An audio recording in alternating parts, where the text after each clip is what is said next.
The link in the description to get 20% off Load Board Pro for 6 months. Need capital to grow your business or cover unexpected expenses? Rock Financial has your back. Whether you're looking for a flexible line of credit, a fast cash advance, or tailored working capital solutions, Rock Financial makes it simple to get funded, often in as little as 24 hours. No hidden fees, an easy application, and real support from people who know the business. Ready to take your hustle to the next level? Tap the link in the description to get started with Rock Financial today. Wish insurance was this easy? With LogRock, it's like magic. Real coverage appears when you need it. No tricks. Get covered now. Click the link in the description.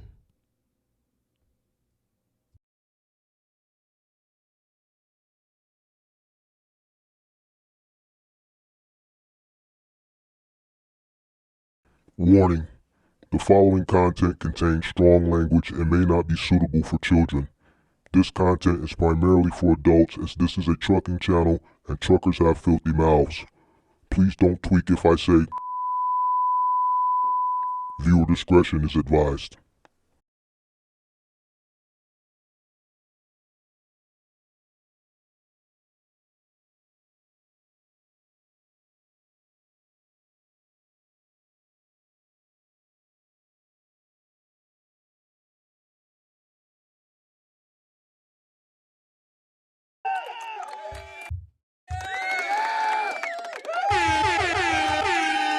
What's up? Come on in. Sweet. Come on in. Make sure you guys hit the like button, subscribe to the channel. Turn on post notifications if you are in need of commercial insurance for your semi-truck, your box truck, cargo van. If you are a giggers, some of you giggers need commercial insurance depending on your state. Link is in the description below for LogRock. If you're up for renewal, about 60 to 90 days out, and you're looking for a cheaper insurance solution for your semi-truck, box truck, cargo van business, link is in the description below for you as well. Come on in, guys. Make sure you guys hit that like button, subscribe to the channel, turn on post notifications. How's everybody doing tonight? We are doing a Q&A, and I haven't done one of these at all this year. The last one I did, it was last year. So this is going to be the one and only one for 2025. So come on in, make sure you guys hit the like button. Shout out to V Styles in the building. Shout out to the MGM gang member. Shout out to SB Wall, MGM gang member. Excuse me. Shout out to Roger Lacey, MGM gang member representing Cincinnati. Shout out to 608 representing the Discord. I see you. Shout out to everybody watching on Facebook. Shout out to Slick Turbo. What's going on? Representing that A-Town. Shout out to Moving Company Hustle. Yes, sir. Yes, sir. Representing Denver. Q&A. So, guys, put the questions up in there. I think it's a thing for questions. Or you can just write them in the chat. It don't even matter. But either way, shout out to Chris P. What up? What up? Moving Company Hustle said 1942 or Casa Azul. Neither. I ain't had a drink in. The last drink I took was the day before Memorial Day. I ain't had a drink since the day before Memorial Day. But I got both. I just ain't been in the drinking mood the past few months. Shout out. You know why? Because I was training for that marathon. That's when I started training. So like the day before Memorial Day, me and my chick went out, and that was the last day I had a drink. And then I was marathon training, and I ain't had a drink since. So shout out to who else we got? Shout out to Drew's World in the building. Who else we got? Shout out to William Sweet representing Jacksonville. What's going on? Shout out to CTR Logistics. What's the deal? Who else we got? Shout out to Narc. What's going on? All right, we got one question so far. Shout out to Chucky in the building.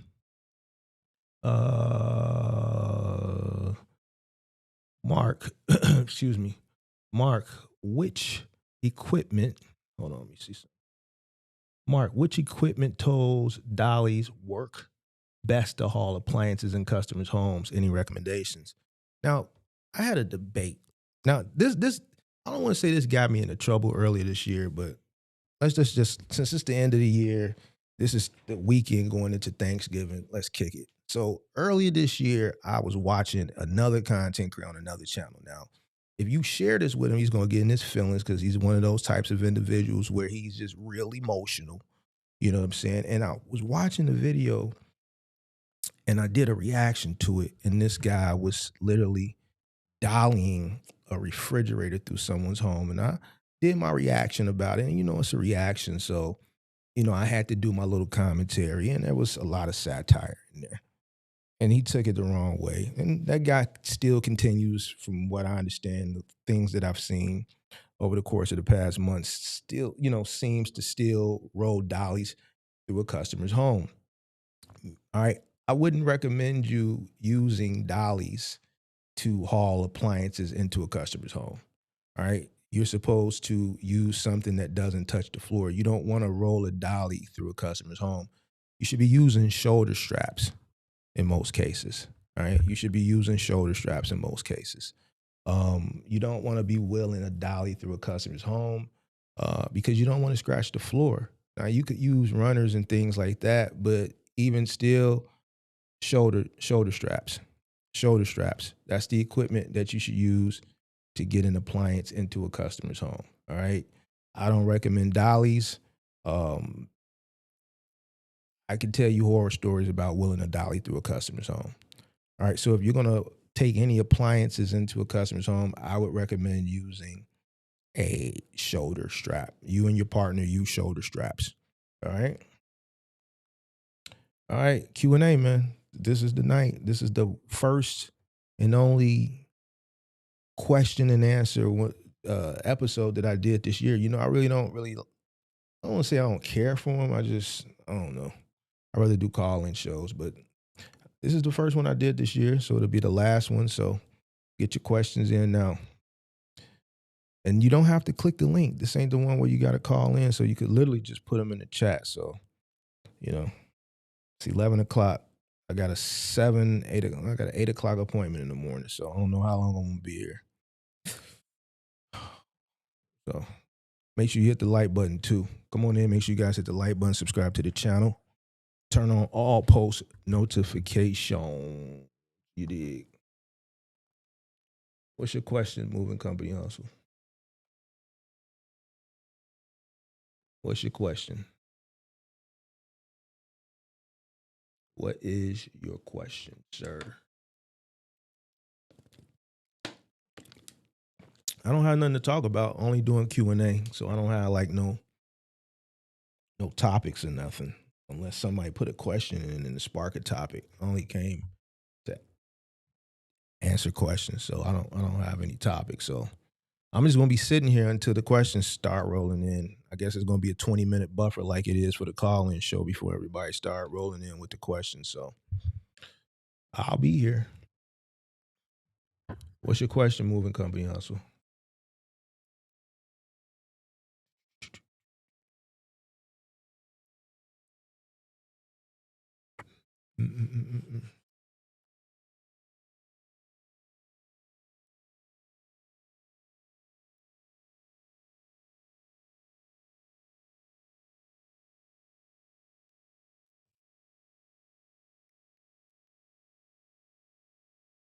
Shout out to Moving Company Hustle with the $50 super chat. Appreciate that. Moving Company Hustle says, if autonomous trucks become normal, what happens to freight prices and delivery expectations? Is AI in and drivers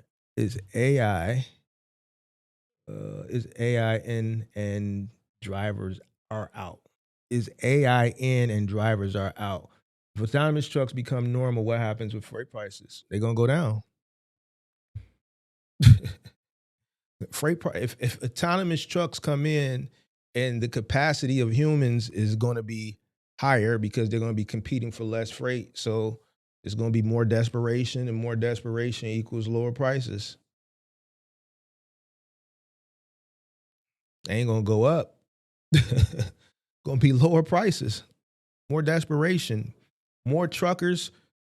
The more autonomous trucks that come in, the lower the demand for the current capacity of truckers, or whatever that current capacity will be at that time, because those autonomous trucks would be taking freight from actual humans, which would make them have to compete more and harder, which would increase the desperation, which would lower the rates.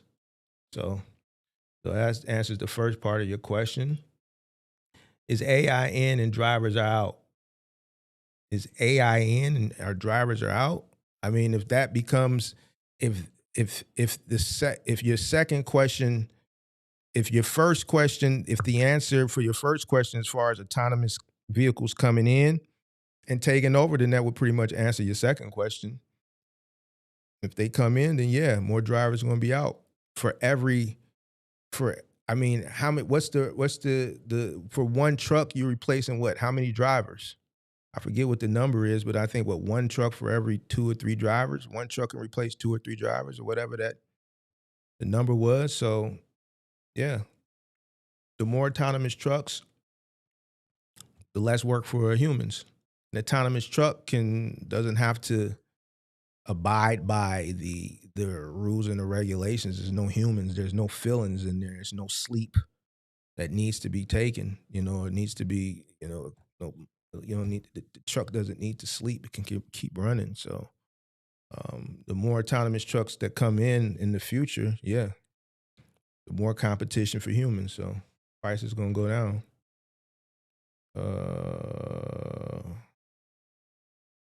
Appreciate that super chat though.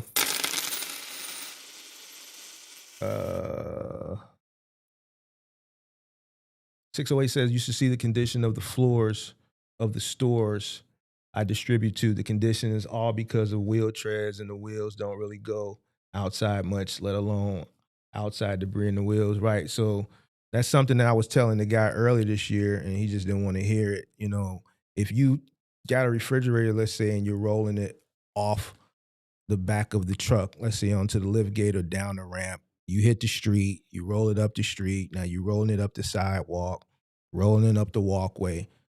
Each time that wheel turns, there could be little debris that the wheel is picking up that's getting stuck into the groove of the wheel. And now you go into the home and they have dark cherry oak wood floors or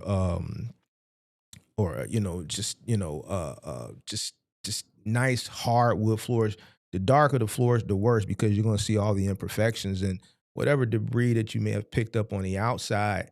It's coming in and it's digging into that hardwood now, and that's how you see those scratches where you see a person that wheels a dolly in, and then you'll literally see the scratch from wherever they came in, across that threshold, all the way to the kitchen or where the destination was. So that's why you don't want to wheel a dolly into a customer's home with an appliance.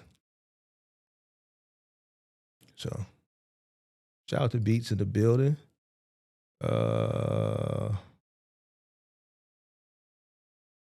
What point do I think drivers will be out? I'm not sure. I've always said, I'm not sure on that.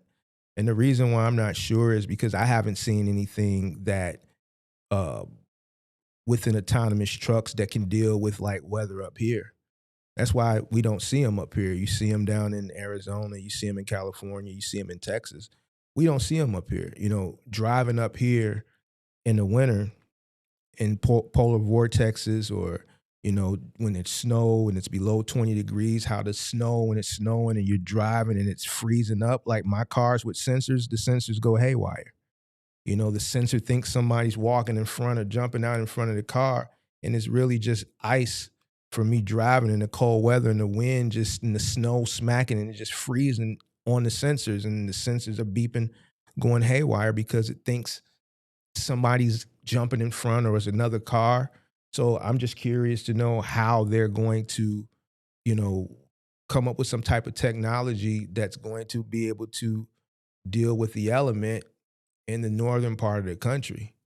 So that's why I can't really say when it's going to come or if it's going to come, because in order to take over a large piece of the freight, you got to come up this way. And living up this way, I just know how the sensors in the cars go haywire, So, I can't answer that question until I see them come up with some type of technology. I don't know what they're going to put, like a glass shield over the sensors that heats up and it keeps defrosting the ice and it melts the snow and the ice. I don't know. They're gonna have to figure something out. But until they figure that out, I can't really give a determination on when I think. But for right now, I don't think anytime soon, just based off of what I just said. So, mm. So what I mean by business owners would make more? What do you mean?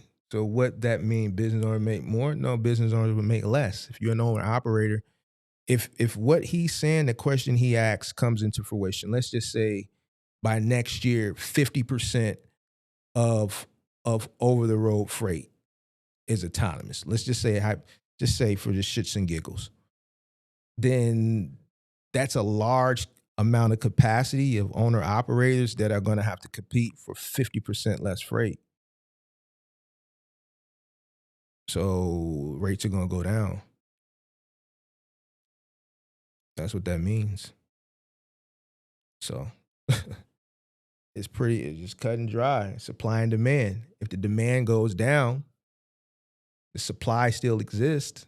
You got more drivers competing for less freight. Rates are going to go down. Yep. Big Mark, what's up, brother? And I am definitely going to start the cargo van soon. Planning to start anywhere between January and February. Congratulations, man. Good luck.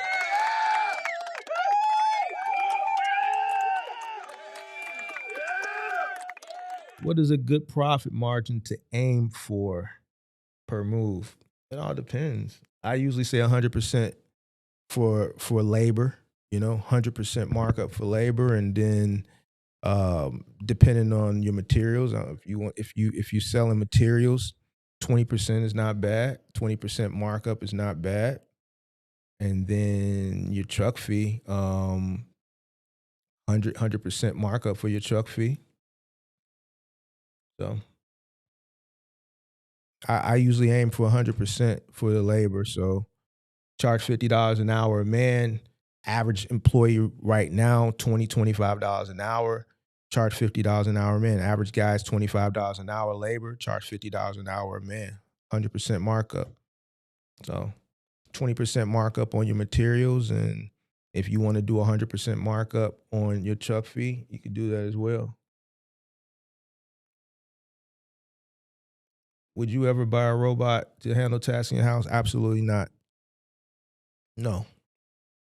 Somebody asked me that. One of my homies asked me that Neo robot, the one that they want $20,000 for. No, I would never buy that. What happens if it just go haywire? What happens if it get hacked? What happens if it just go haywire and I'm sleeping and just come in there and beat the shit out of me and stab me to death while I'm asleep? Hell no. I'm cool on that. I can fold my own clothes. I can do my own laundry. I can bring in my own groceries. I can do all that. Me, I would never have no robot just in my house. No, I'm cool on that.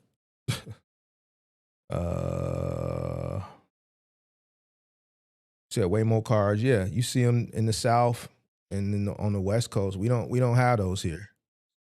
We don't have those here. I've never seen a Waymo. Even when I was in Arizona the last time, I didn't see them. I was more in Scottsdale. I think I touched Phoenix briefly, but I didn't see any. When I was in Vegas, I didn't see any either. I heard they was in Vegas. I didn't see one in Vegas earlier this year. So,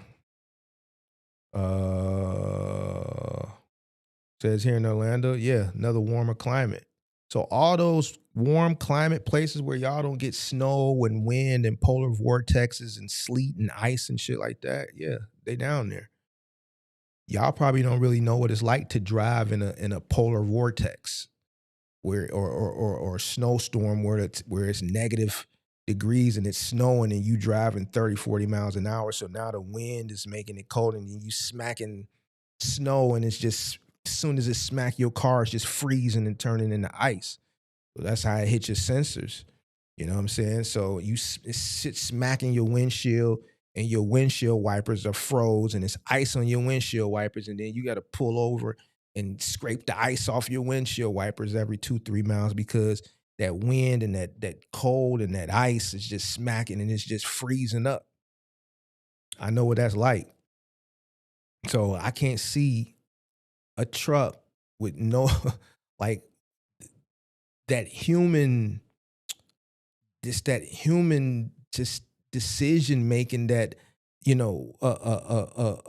autonomous vehicle doesn't have. You need that in those situations. You need that in those situations. So nah, I've never. We don't see that. We don't see that shit up here. Never. We don't see that up here. Shout out to Marie. Uh,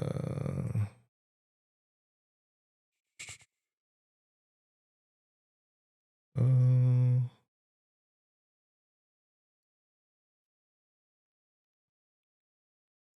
I have my thumbtack leads on unlimited. I charge $85 to $95 an hour with a $125 truck fee. What should I do to get more leads? And at what point should I raise my prices? I've been moving for 4 months. What should I do to get more leads? How many leads you get now? How many leads are you getting a week? At what point should you raise your prices? I would raise my prices when I become licensed and my cost of operation becomes higher due to me being licensed. If you're not licensed, I think you should, and you're running under the radar, I think you should keep your prices very competitive so that you can build a clientele base.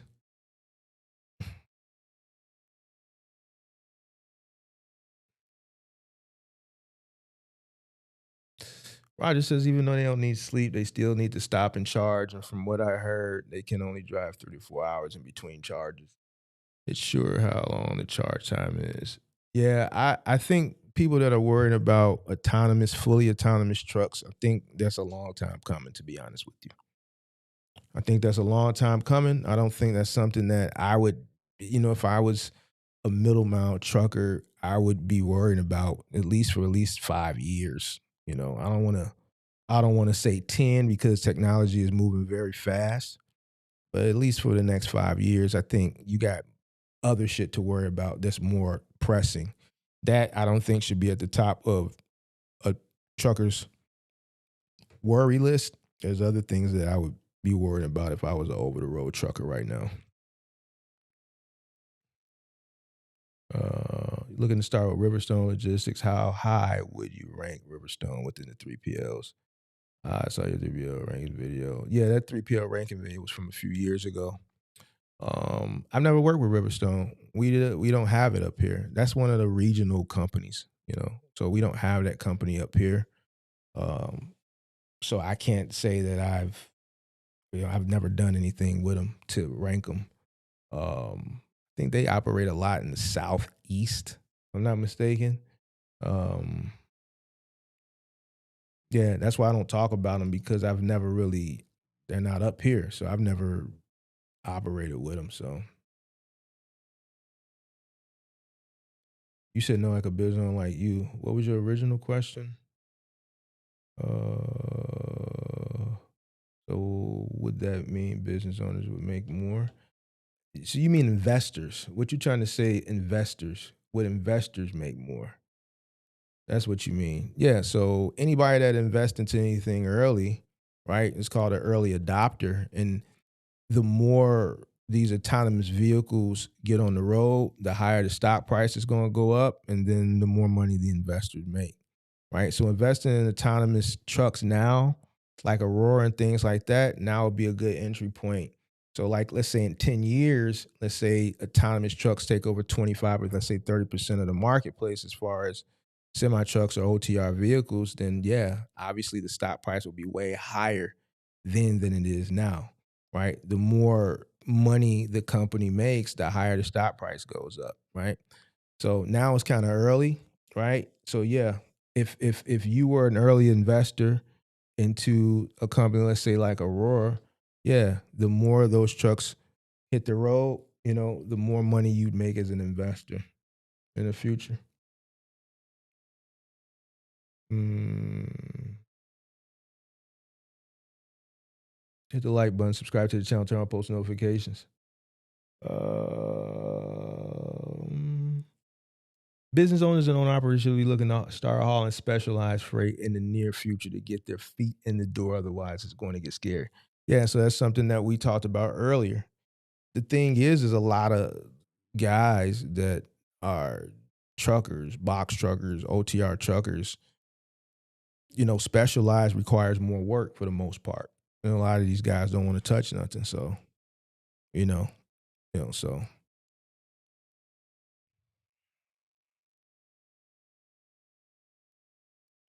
Shout out to Ben Uzi in the building. Appreciate you.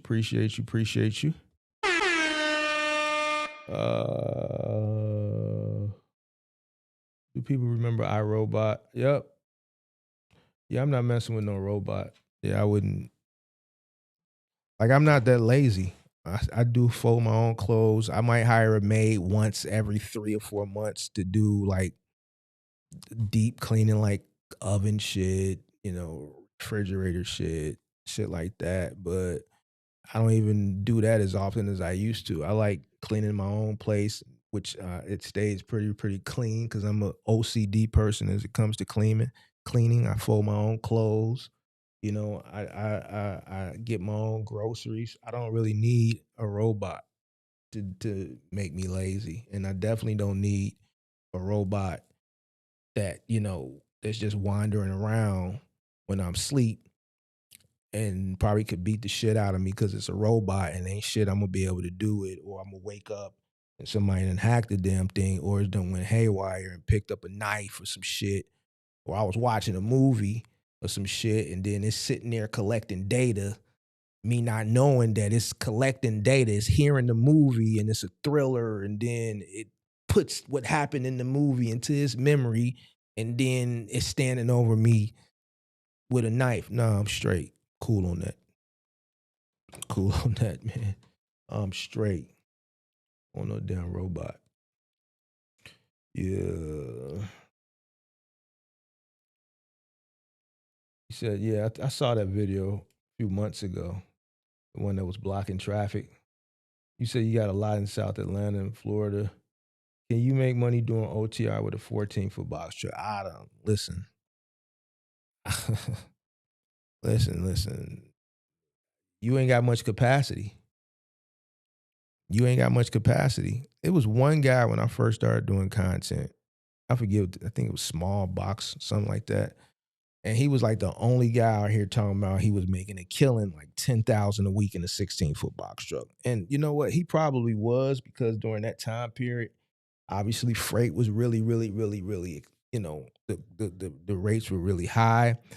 But I think he was doing some shit that he probably shouldn't have been doing. All right.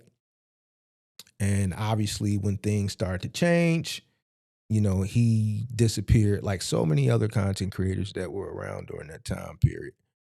And but he was the monopoly, right? I've never seen anybody do it.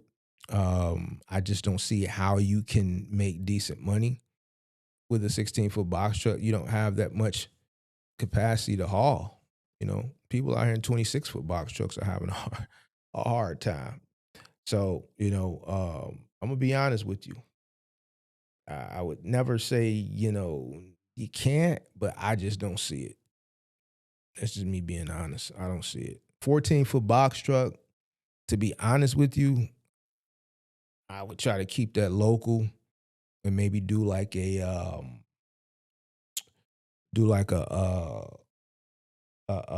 like a dedicated office supply contract. That's the only thing I see you could do with that. It's an odd size truck. You know what I'm saying? So, the minimum truck that I would recommend anybody to get would be a 16-footer for local work, like dedicated small, like office supply type work, or like assembly work for like not appliances, but like fitness equipment. Or if you start a moving company, a 16-footer is good to start a moving company because you can do like studios and 1 bedrooms. But for OTR, no, I wouldn't recommend it. Not saying you can't, but shit, you ain't got much room on there. So I don't know, buddy. I don't want to sound discouraging, but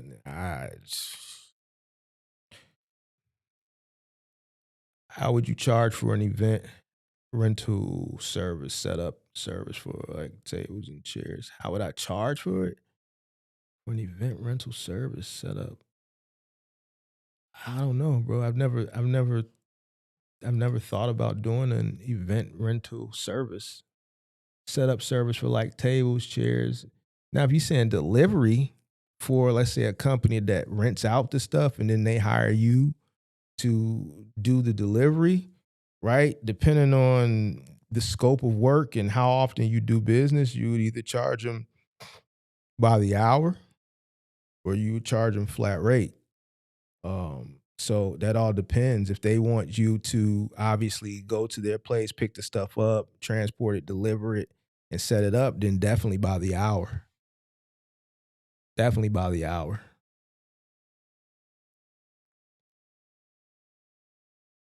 Uh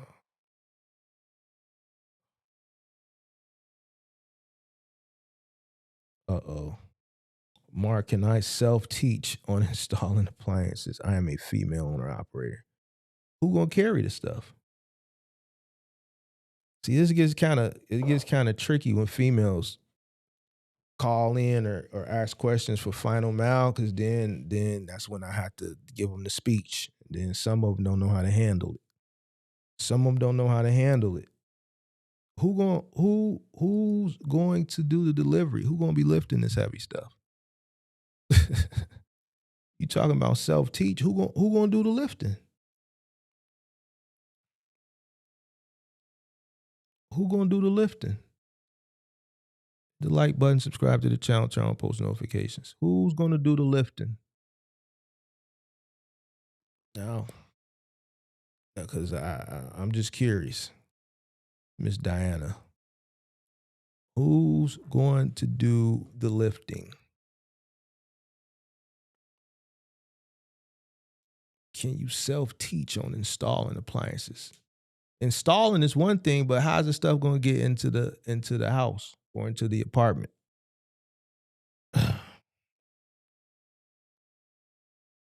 That we got to get past that first. We got to get past that first. I own a Ford Transit 250, new to the industry. No experience, and I do not have my DOT number yet. Where would you recommend is the best place for me to start and looking for routes contracts? If I was you, Ford Transit 250, you got a few options. Either you could do small parcel type work, or you could do some final mile work. You know what I'm saying? As far as small, like furniture delivery, like Bye Bye Baby. You could do some Dick's Sporting Goods.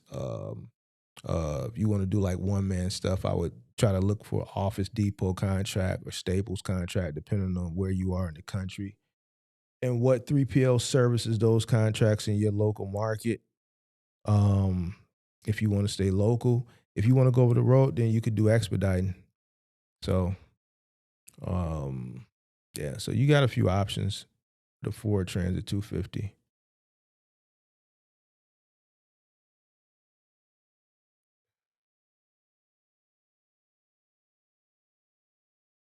Well, for you, since I know what you got going on, first thing I would do with you is get a license. I wouldn't scale nothing until you got a license. And then you know when it's time to scale when you telling a bunch of people you booked. So if you got enough business coming in to the point where you booked and busy and you turning people away, that's when you know it's time to scale. If you're not turning people away, then it ain't time to scale.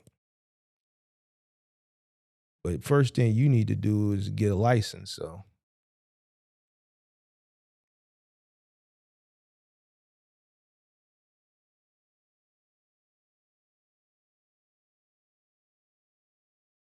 what investments would you consider other than stock market? Example, real estate. Real estate is always a good investment depending on when you buy. Timepieces, good investment. Now would be a good time to buy watches.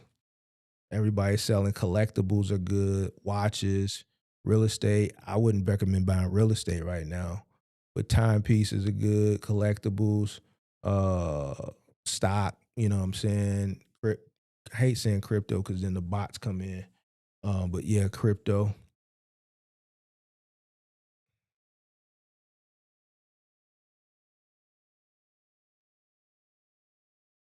Pretty much everything is a good time to buy right now except real estate, to be in my honest opinion. I've been buying a lot of stuff lately.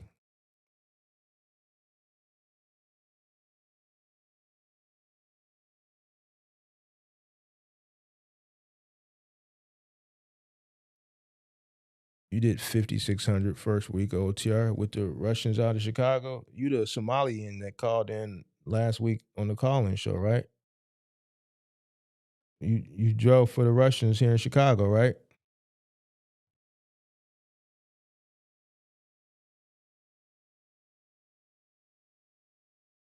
No, it's not a good time to buy real estate. I wouldn't buy right now. Now, the market is is retracing. Some people foreclosures going up. A lot of people that bought houses during the pandemic, they got the good interest rate, but they they paid more for the house. Now the house ain't worth nowhere near what they paid for it, so they underwater. So I don't know. I think the market is going to go down. I don't think we this ain't the bottom yet. So yeah, I would wait for real estate. Yeah. Okay. Cool. You was running legally or nah? You was running legally or nah? 'Cause I know how they get down. I know how they get down. I know how they get down, buddy.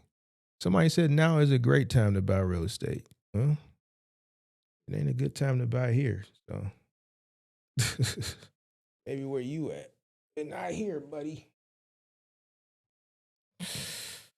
You think that 2K stimulus that Trump talking about going to raise inflation? It could. I hope he don't send it out, to be honest with you. Hope he don't send it out. Let people suffer. Let them suffer some more. Suffering is good. The only thing they're gonna do is spend it. uh, need this. We need a reset, bro. Let people suffer. The people who suffering, listen. Sorry, but not sorry. You know, because 4 years ago, 5 years ago, 3 years ago, you couldn't tell nobody shit. I remember trying to tell people, give them advice and shit. You couldn't tell people shit. People that I know that came across money, I tried to give them advice. Every single last one of them is suffering. So I already know the mass majority of people that's complaining right now, 3, 4, 5 years ago was up. Fuck it, let them suffer. Let more cars go into repossession, more houses go on foreclosure. So that way the people with money can start buying up this shit on a fraction of a dollar. We bottom out, economy go back up. Stop propping these people up, man.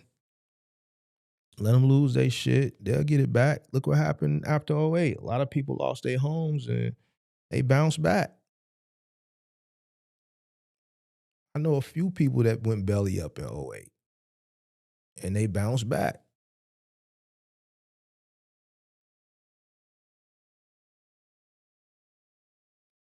So, to be honest with you, I hope you don't get a stimulus.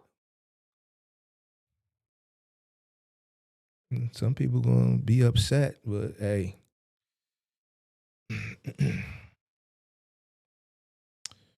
uh Shout out to who's this?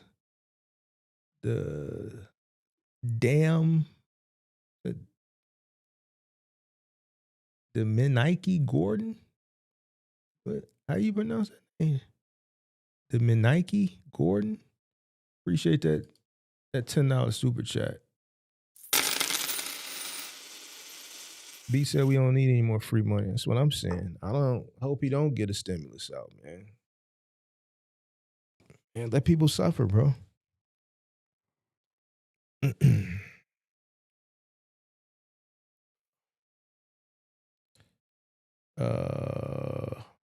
They got me an unlimited clock. I'm never gonna be late.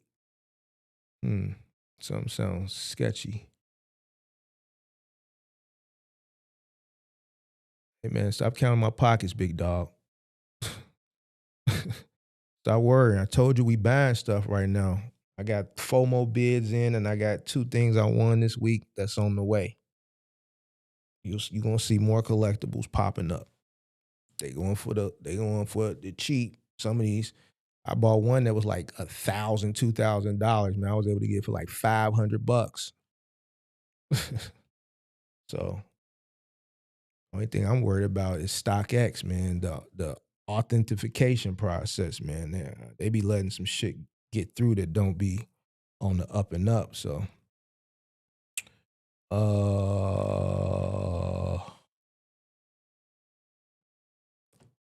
hey, look, man. We doing all right over here. I get paid to wait. We spent a lot of money these past 2 months, a lot of money, and we ain't done yet. Now is the time when you spend. See, when everybody else is complaining, this is when I'm spending. You know, I spent more money than I expected to spend because I had to go through a different contractor, but it was all worth it. You know what I'm saying? So,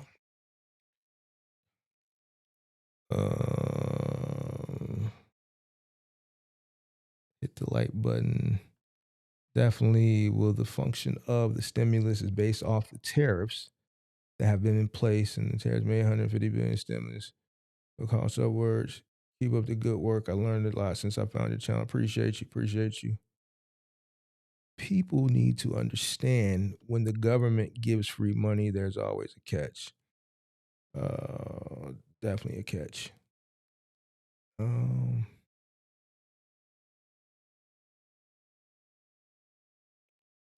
International Hustle. I'm located in Atlanta. Where are the best places to look for expedite OTR opportunities? There's some guys in my Discord that help a lot of the OTR guys out in cargo vans that do expedited.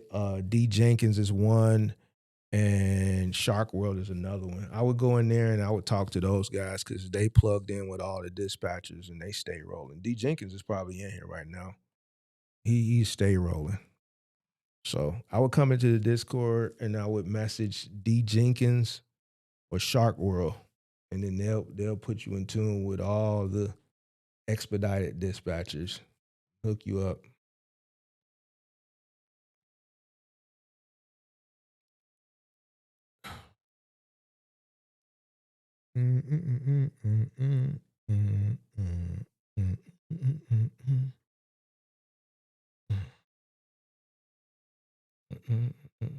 All right, Q&A. How long have I been on? 52 minutes. Hit the like button, subscribe to the channel. And the box truck space ain't what it used to be. No wonder people don't make box truck content no more. Space is dead, bro. Dead. I remember I used to could pop on a Saturday night live stream. It'd be like 150 people. The box truck space finally went kaput. I'm like the only person still like making content. The only person still making content. I know y'all thought I had disappeared for that month because I didn't tell nobody. But yeah, man. Box truck space is huge.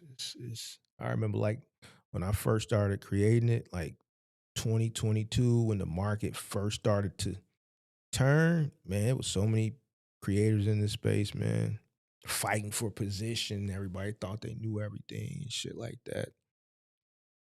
Man, the difference 3 years makes, right? Mm-mm. Damn.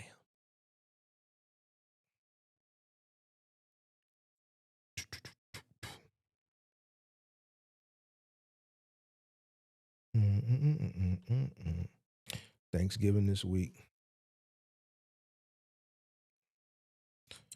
You said you headed to Amazon. Rates finally peaking. So yeah, you want to be like, nah, man, you don't want to be like me. You don't want to be like me, man. It's rough, bro. It's rough over here, bro. You don't want to be like me, bro. It's rough.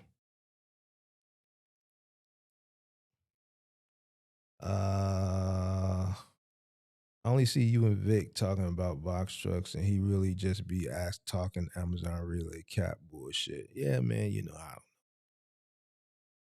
I don't know, man. You know, I don't know. I don't know if it's cap or not. That's what I'm saying. I don't know because I don't do Amazon. I look at Amazon relay. I look at it from a business perspective. I don't. I can't say as far as how it is. As far as like, I heard somebody was mentioning to me that he was because I don't watch him. Somebody told me he was complaining about him recently. A video last month. He was like a video or two. He was like complaining that they made some changes and you can't run a reefer truck. And I know he got a reefer truck, so he was complaining. But I did see he popped up on my Facebook. Amazon commercial popped up on my Facebook feed, and they had him. He was in the commercial, so I'm like, man, he talking bad about him, and they finally gave him a nod. That's crazy. They finally gave you the nod that you've been looking for. Can't go talking crazy about him now because they decided to make some changes. Now that's not nice. It's crazy though because man, like 3 years ago when I first started creating content, man, you couldn't say shit bad about Amazon. I tried to warn people though. I tried to warn people, bro. And I just, it's just crazy to me. Like, now I'm not trying to be funny. It's obvious now because if you've been following this space for 3 years, it's obvious that uh, you know, it's obvious now. We 23, 24, 25, 3.5 years since then. And I know back then people just follow who they like, their favorite people. A lot of people didn't like me. People still don't like me. But back then, a lot of people didn't like me because the stuff that I was saying, it went against everything that everybody else was saying because I was telling you about everything that was going to happen and that people were just had their heads up their asses because they was really thinking like this thing that or that market that they were in was going to last, and people telling them to go out and rent trucks for peak season of 2022.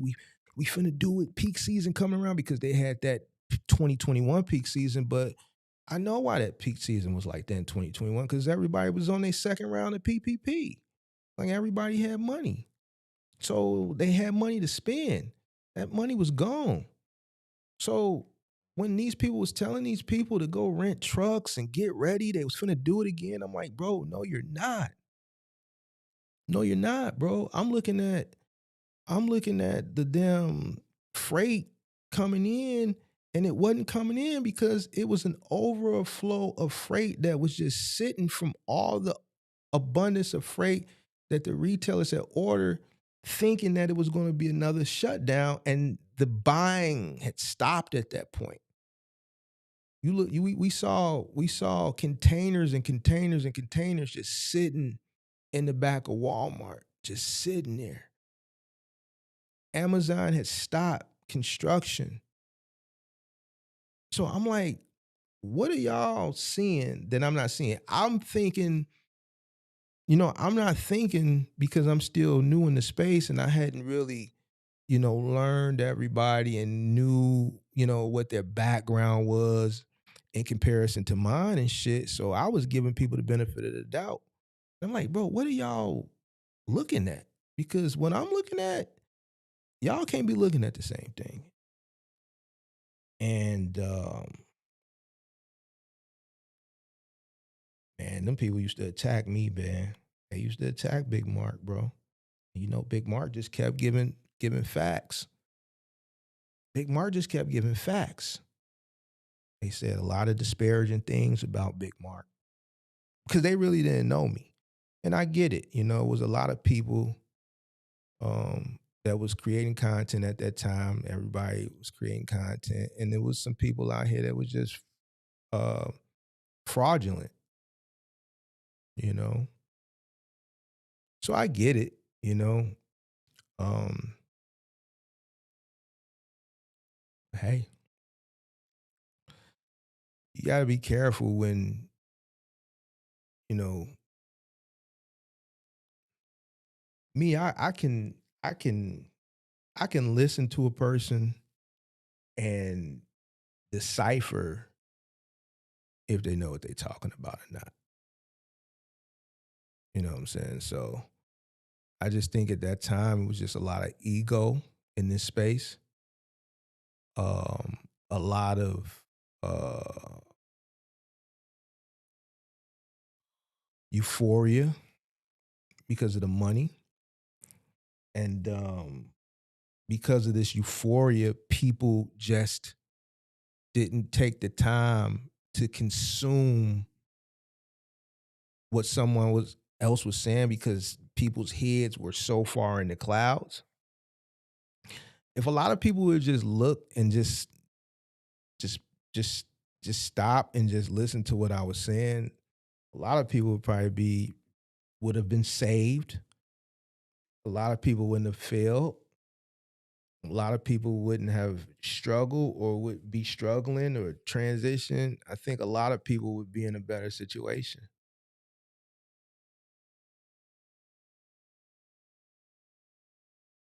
Because here we are 3.5 years later. If you go back and look at content that I did in 2022, everything that I was talking about has all came into fruition, even up until now. And my biggest battles was over Amazon. You never did Amazon. You can't. I was right about everything though, because I look at things from a business perspective. And then being an investor in Amazon, I was listening to earnings calls, which anybody can listen to an earnings call, but it's in my best interest to listen to the earnings calls because I have money invested there. So a lot of things that I knew that were coming up, unbeknownst to the people that wanted to go back and forth with me, I knew it because they talked about it in the earnings call. I just let people go off on a tangent and say dumb shit out of ignorance and not tell people how I know what I know.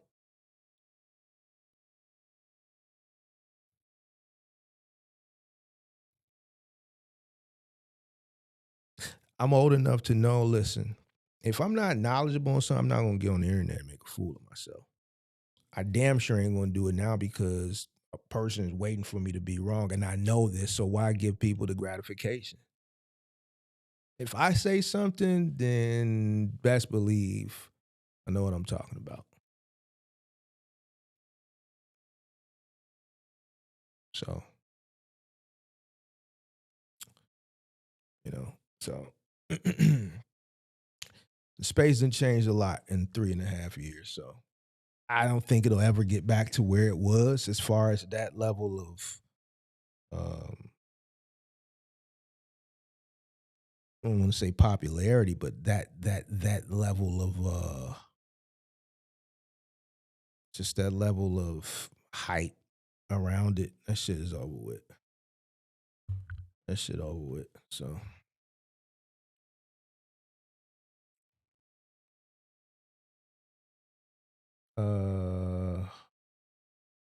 says it's crazy how box show content came and went very fast. Ironically, most only made OTR and Amazon content. Final Mile is definitely the way. Yeah, I remember when I started that too. They talk bad about me. They talk bad about Big Mark. See, they really didn't know that I was really him because I was just coming. They thought I was like the rest of them.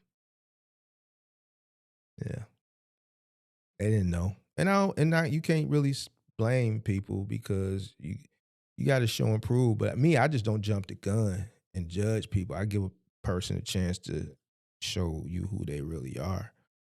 And you can't do that in a month or two. But it is what it is. See who's still here.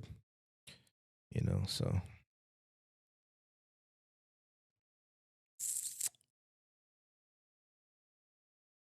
3.5 years, still here, chilling, still here chilling.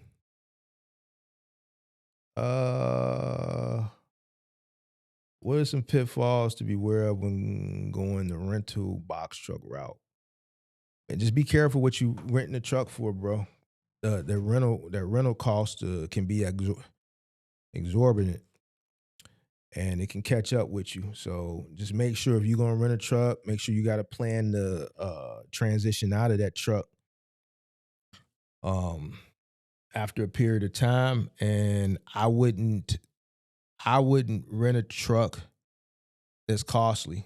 So me personally, I wouldn't right now. Going into the holiday season, right after the holiday season, it'd probably be the best time to start renting. I wouldn't do over 15 cents a mile, to be honest with you. If you go on OTR, I wouldn't do anything over 15 cents a mile. Me honest. I don't know what market you in, and I can't even say that you may even be able to get the type of rates that I could get. But and to me, anything over 15 cents a mile is like brutal. I wouldn't pay anything over for you on the new. If you can get $7.50 a week, 15 cents a mile or less. But I would just keep abreast of the cost, try to keep the rental costs down, and have a plan to transition out of it if you plan on being in this industry for a long time. Back in 2022, you were saying Amazon was going to change up. I absolutely was. And that content is still there. If you go watch the content from 2022, everything that I said that wasn't into fruition then has come into fruition now. So the content is still there. Everything that has happened, I called it back then. So, yeah. Yep. But even like it was just so to me it's obvious. That's where the business experience comes in at, and the knowledge. As a business person, I knew that how Amazon was operating, and then it just wasn't sustainable. And I knew that if they wanted to continue to have longevity, they were going to have to do everything that I said they were going to do. It was inevitable. Another thing that I had is they had a history of doing what they've done. The same way they started Relay is the same way they started DSP. I know that because I applied for DSP back in 2014. Some of you guys that are too young that probably were still in grammar school and shit back then, DSP was a totally different program than what you see now. It was totally different. AFP was similar, right? So I knew that they were going to mimic what they did with those two programs with the middle mile. Only a fool could look and see how majorities only owner operators during that time period, they were doing the exact same thing the final mile people were, which is why Amazon said, look, we got to switch this up. We got to get more control. And then they switched to this new model of what you know now as DSP.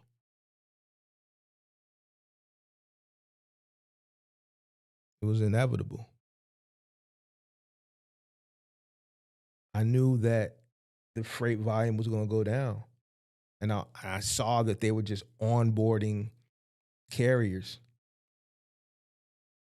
with a minimum barrier to entry. Why? Common sense. Up until 2022, Amazon had steady growth since its inception back in the mid to late 90s. They hadn't hit their climax yet. They hadn't hit their pinnacle yet. They had a long run this way. Most companies would have already climaxed and flatlined out. Took them about 30-something years.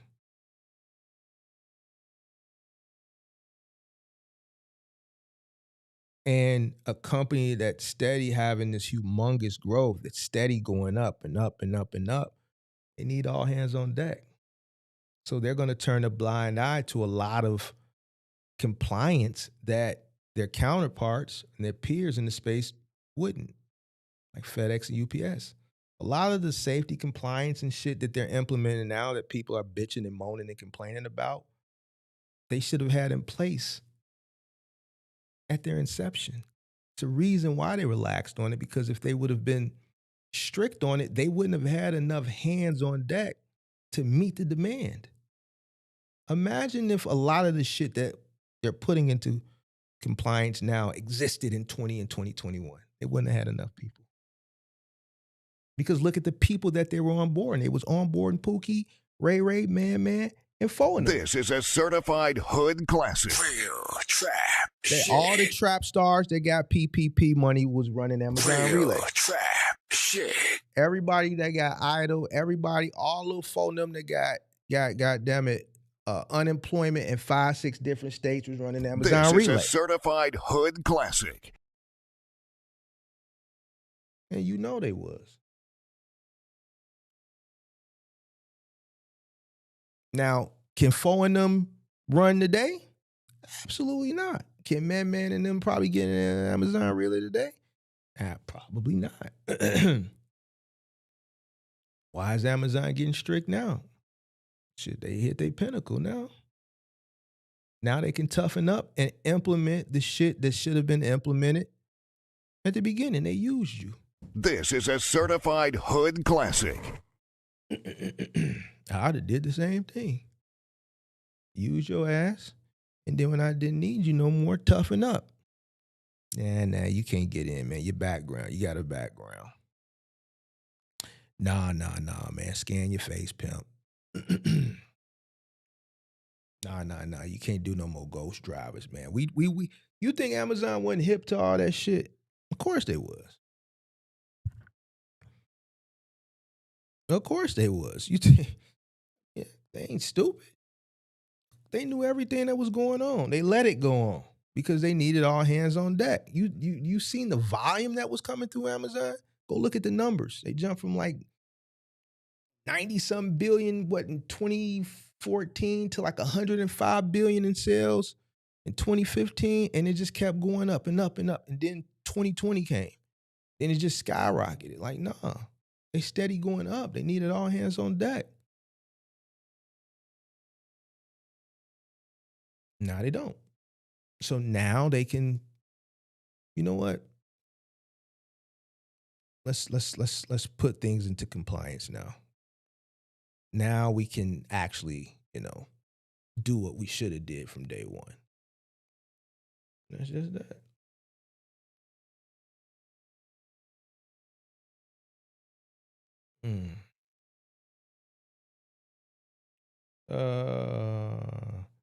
Not everybody's going to do final mile. Not everybody's going to do moving. This is different type of work. It requires a different type of a mindset, different type of individual.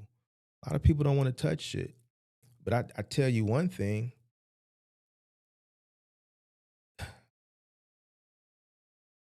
This is way more money than that. And, to each his own. But, if you just aren't a person who want to get their hands dirty, then this just ain't going to be for you. You say you used to be so nice and doing diagrams and writing on the screen. That was good game in the old videos for sure. You can tell most box truck content creators didn't have a vision. So when I first started doing the content thing, me being naive to the space, I came into a space that I thought people wanted to learn and be educated. I could have been this just direct person from the beginning, like me being naive, just thinking people. So I didn't think people, and I'm gonna be straightforward, I just didn't think people were this stupid. And if the shoe don't fit, don't put it on. You know, I didn't think in a world that we live in that in business people would not calculate costs. I didn't think I would ever have a conversation with an individual, multiple individuals, where I say, man, what's your cost per mile? Man, what I need that for? Who I'm giving it to?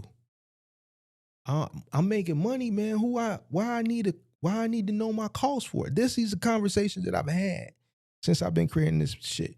When I first started creating content, I would have, if you would have told me these are the type of conversations I would have had, I wouldn't have believed it. So when I first started creating content, I was creating it from a place of naiveness, because I'm like, okay, this is an educational space. I'm going to educate based on my knowledge. I'm retired now. I made my money. So I'm going to help some people out. So when I came in with that mindset. I didn't know that it was a bunch of ignorance and nigga shit. And once I realized that the time that I was taking to put those PowerPoints together, it was just really just falling on deaf ears. The more I realized people didn't know their cost, didn't care to know their cost, then why am I going above and beyond to help you get to where I'm at when you don't even want to take the time to even know what it's costing you to run your business? So no, I'm not going to waste my time. And ever since I just realized that, it's been about a year and a half, 2 years now, I haven't. Not doing it.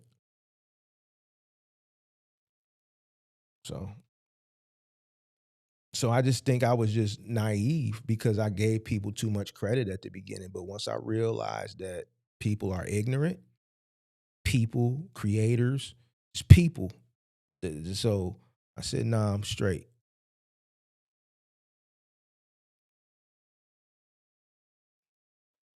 You can't educate a person or people who don't even understand cost,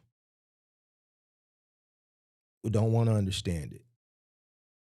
And this is why so many people you saw that were in this space from a viewership perspective that you might have saw in the comment section that you don't see anymore. Content creators that have come and gone. There's some that's still around that are just no growth.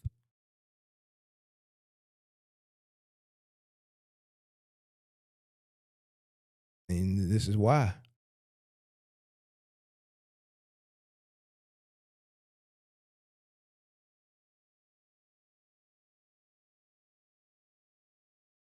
This is why. So I'm still nice. It's just I decided to switch and go in a different direction. You can't educate a person whose mind ain't right. So I shifted to mindset, business and mindset. And I knew that it would ruffle some feathers. And I'm cool with that. And ever since I made the switch,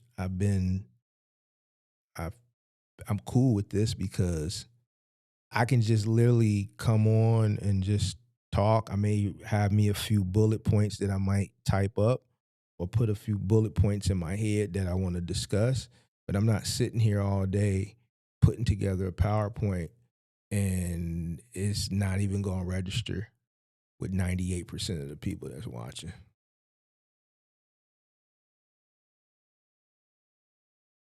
So 3 years or 2 years call-in show, probably over 100 guests, probably a couple hundred. I don't know. I don't keep count. Not one person knows cost per mile. Where do you think this drop came from? I don't give a fuck about a cost per mile. That was a person clicking the link one night. I remember it like it was around this time last year. and it was the Detroit Lions was playing that night against somebody, and that guy clicked the link, and he got mad. He said, "Nigga, you up here on the soapbox? You already up. We trying to get up there where you at." Some hateful, jealous-hearted shit. Is he mad because he bought a box truck that's sitting and he's still working a job and he can't move his truck? I didn't tell him to go buy the truck. He got mad at another content creator that he named, that he was watching, and he went out and bought a truck, listening to these. You just named them. And then he want to come up here and take it out on me. And he said this: how can he make 10,000? I need this truck to make 10,000. He said, but he said this though: I don't give a fuck about the cost per mile. but you want me to help you make your truck make 10,000. You asking me to help you make your truck make 10,000, but then you telling me I don't this. give a fuck about the cost per mile. So this is why I don't sit up there and do PowerPoints and shit no more, because of this ignorant nigga shit right. This ignorant nigga shit right here. I need you to help me make my truck make 10,000. Can you help me? I don't give a fuck about a cost per mile. I need this bitch ass hoe ass truck. This is his words. I need this hoe ass truck to make $10,000. I don't give a fuck about a cost per mile. I don't give a fuck about the cost per mile.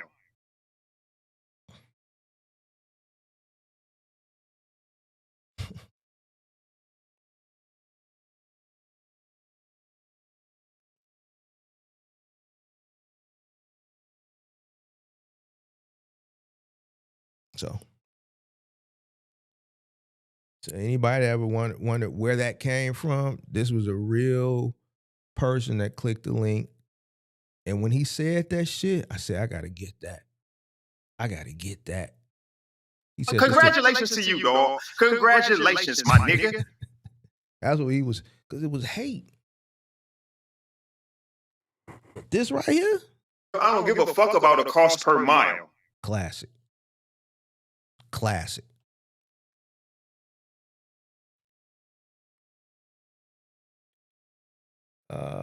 Most Boss content creators are still running, which makes no sense. Why not do content after the business is successful and finished? That's when I started doing it. Here's the thing. If I knew this space existed, which it didn't exist most of my career, live streaming didn't even start until the mid 2010s or some shit like that. Let's say this technology existed through my core parts of my tenure. I wouldn't have had time. I could tell you that confidently. I wouldn't have had time to do this shit. So I started it after my career. I retired. Remember they said, oh, he ain't retired. I've been here 3.5 years now. They don't see it anymore. They don't say it no more. Then it went from, oh, well, okay, I guess he did do it. But man, he can't do that too long. Man, maybe he was a trust fund kid. And he says, mama, retired school teacher. And he says, daddy fucked up and got some shit. So now we can't use that. Then, oh, he won the lottery. Oh, that ain't true. Like, nah, nigga, we made a bag.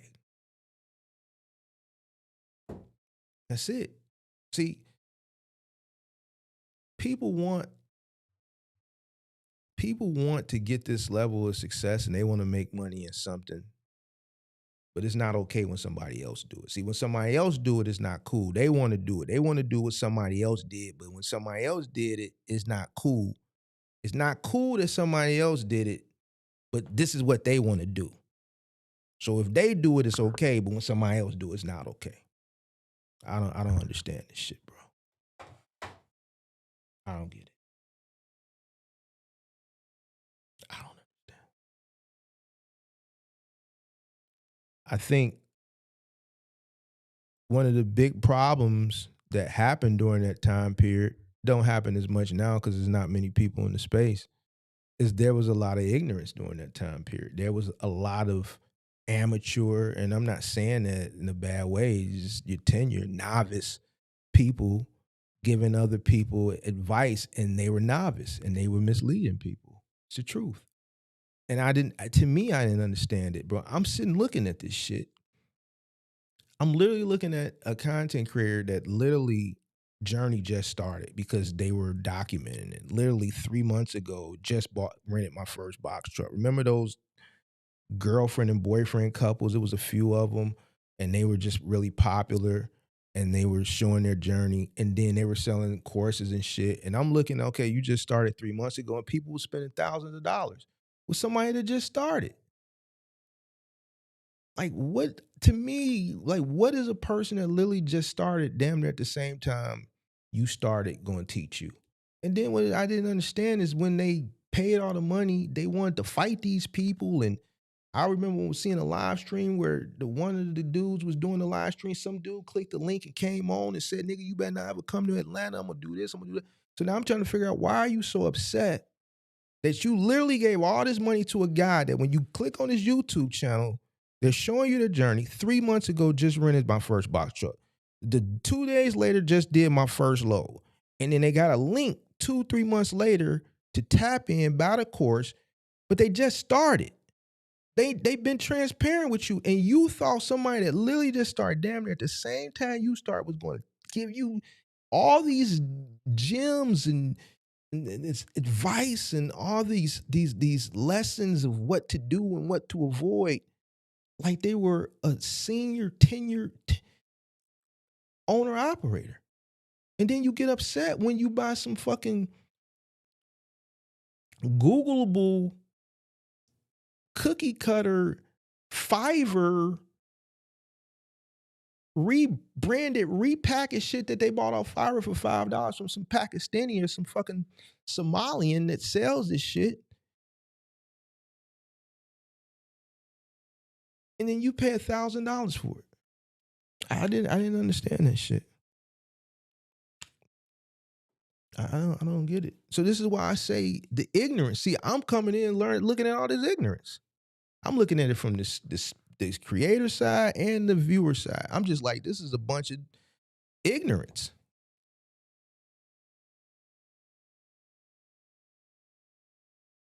That's why I got that hate that I got when I came in, because I'm coming in with, at that time, over a decade of experience, years of experience, and everybody else is new. So what I'm saying is the opposite of what they saying and what everybody else want to believe. So I'm the bitter hater at that time.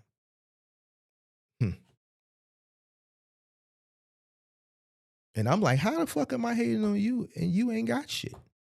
You ain't got a pot to piss in, nor a window to throw it out of. I was just lost, bro. I'm telling you, when I first came in this space in 22, I was lost, bro. I'm like, these people don't know what the fuck they talking about.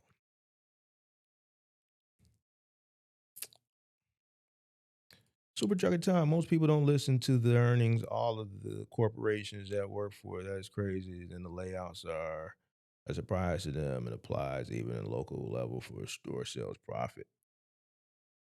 Said cash is king. Cash is king. You can't tell these new guys that, though. They believe the credit hype.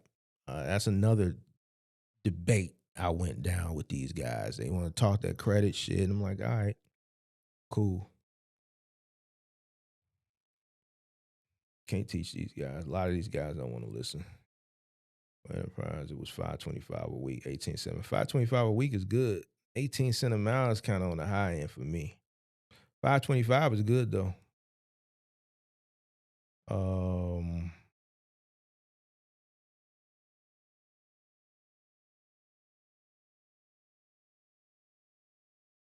Shit, D Jenkins take 85 cents a mile all the time. He laugh at the guys that laugh at him because he making money doing it. So to each his own. I agree with you. If you can't afford the vehicle cash, just go back to work. You ain't ready. I agree. But, you know, there's people out here that'll tell people to go finance a truck. You know, we saw that. Like, listen, that time period, we can talk about that time period forever and ever, ever in a day. we can talk about that time period forever, ever in a day. The shit that I've seen since I've been in this space, the shit that people have done that have come to me amazes me.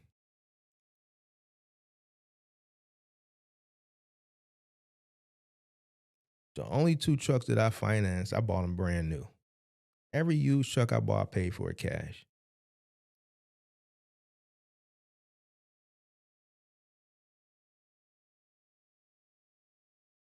I don't.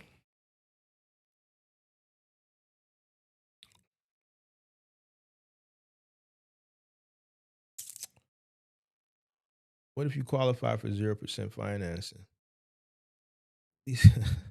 For a commercial truck, what's the likelihood of that?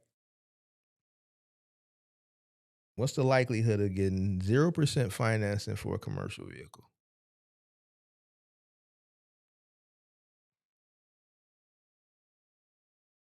It definitely wouldn't be for a used one. Super trucker Tom. That's not even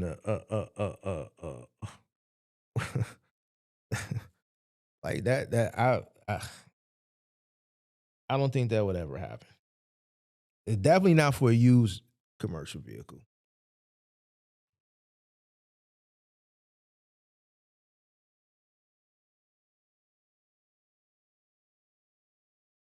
Hmm.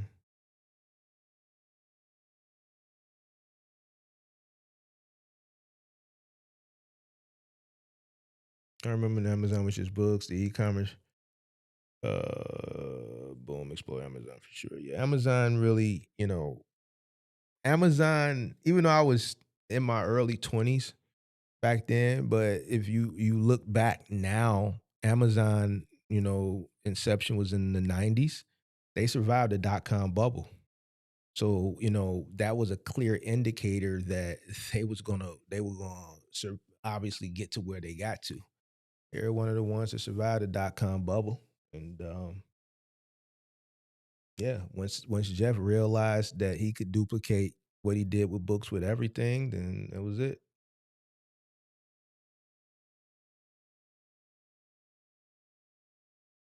Hmm.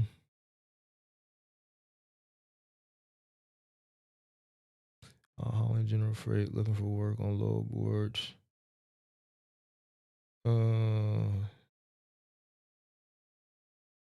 What are you going the rental route because that's you can't, like, why are you going the rental route? Are you going the route just to test the market out? Are you going that route because you don't have enough capital to come in with a truck? Like, what's your short term and your long term plan?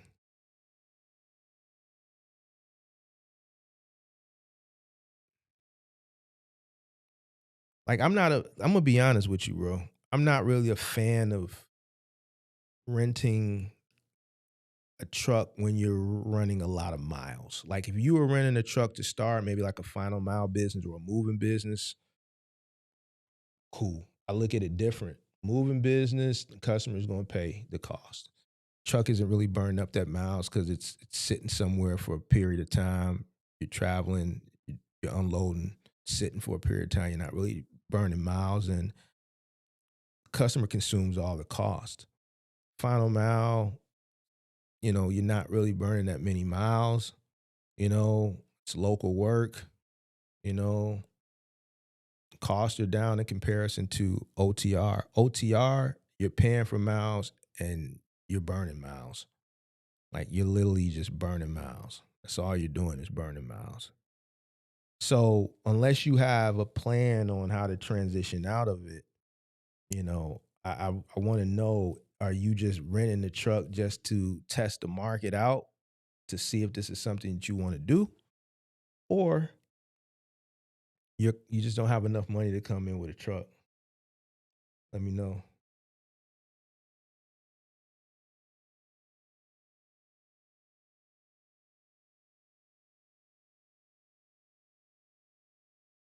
I gotta catch up with some of these questions.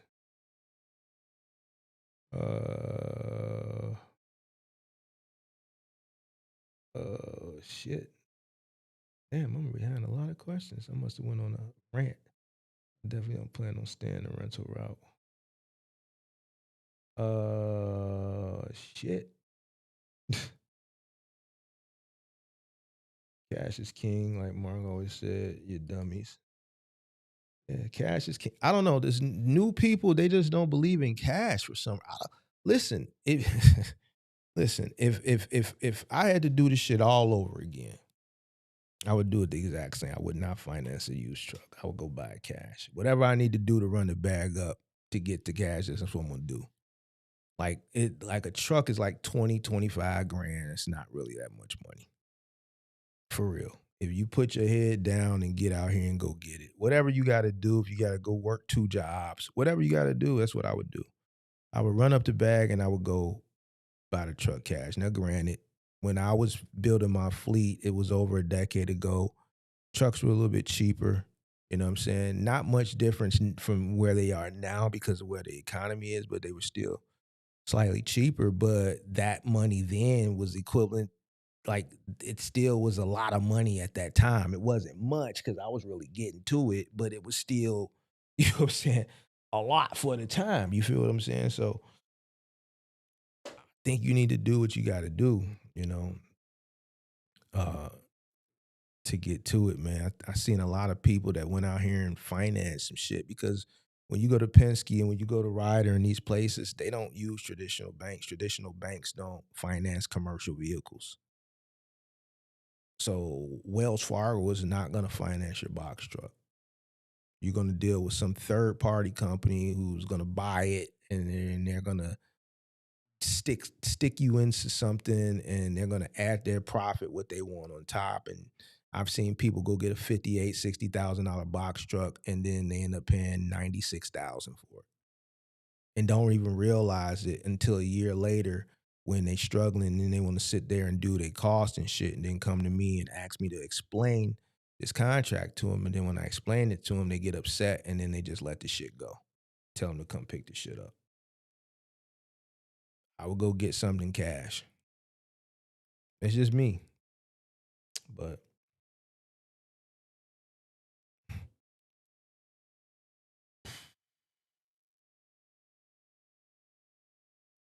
as Mark also said, Amazon really should be used to supplement, and that's exactly what I'm doing. Only on the weekends and nights. I work curbside reliable during the day, local only. Yeah. I look at Amazon Relay. I'm gonna keep it a buck with you. The Amazon Relay guys, they finna get mad. To me, I look at that like a gig. To me, to me, that's a gig. That's a gig. That's like a gig app.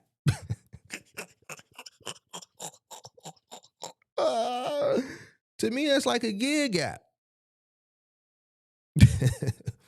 You know, you might catch something, you might not. You know, I don't look at that shit like, man, I would never build a business off of that, man.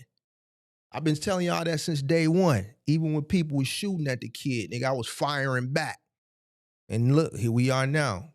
All your favorite Amazon people ain't got nothing good to say about it. The people that was willing to go to war for it 3 years ago ain't got shit good to say about it now. Everything I said was going to happen with that shit happened. They tried to jump on Big Mark back then with this Amazon. You couldn't tell these people nothing about Amazon back then. To me, that shit is a gig app. I'm going to keep it a buck. Amazon people, listen, don't get mad at the kid. Don't get mad at the kid. To me, it's a gig app. You can't build a business off that shit. You should treat that shit like you treat the DAT load board. Not even like you treat the DAT load board. You should get that. That shit is less than the DAT load. Treat that shit like you treat Rhodey or Curry. Something like that. You dig what I'm saying? Use that to supplement. That's how we look at that, man.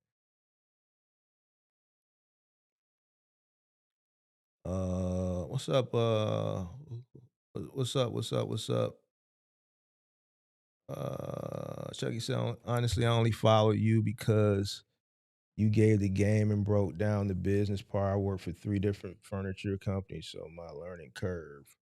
was the business side, not the delivery side. Yeah, see, here's the thing. I believe that if you understand business, you have a higher chance of success in any business you do. The thing is a lot of people don't understand business. They don't realize that this is the trucking business.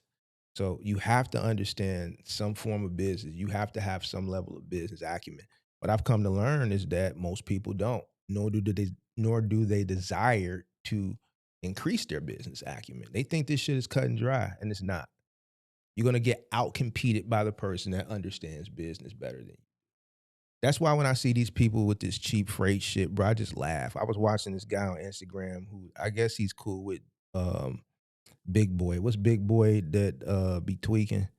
I can't even think of his name, but I've been gone so long. I forget his name. But he had a hat made saying stop hauling cheap freight. Like, bro, that's like, why do y'all think there's such a thing, bro? Like, it's not, bro. It's competitive. Person can take what they want to take. It might be cheap to you. I wish a motherfucker would tell me what to haul and what not to haul. If I'm running some shit and it's profitable for me, even if it ain't profitable for me, I might be running it because I got a bag of money and I'm purposely trying to fucking push you out of business. I wish a motherfucker would come tell me what to haul and what not to haul. Stop hauling cheap freight. Man, get the boy.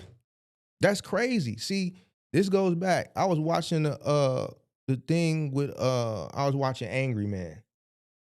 He's actually live right now. He's doing a live on why can't successful black men enjoy their money? Because he was reacting to the guy that's on the Joe Budden podcast that was worried about why Joe Budden wears $3,000 jogging pants. If he can afford to wear $3,000 jogging pants, he can wear $3,000 jogging pants. Even then, that's wasteful spending. It's wasteful spending. Whether it's wasteful or not, why are you worried about something that another man has on their body? I don't understand why other men worry about what other men do, whether it's profitable or not profitable. I don't care that a lot of these people, 10.2 million people in America, are up for repossession right now. You think I didn't know when all these motherfuckers was going around buying Hellcats and Trackhawks and all these cars 3-4 years ago that I knew majority of them couldn't afford it because they were using money that they were infused with at that time period and the banks were just letting that shit go? The banks knew they couldn't afford that shit. They just had to do it. And now they don't even want to get the cars back because there's so many of them. Of course I knew a lot of these people couldn't. We all knew somebody or have known somebody in the course of the past few years that have went out and done things that they shouldn't have done frivolously and are in a bad situation. I got 2 calls today. Why? We going into Thanksgiving. Mark, man, let me hold something. No.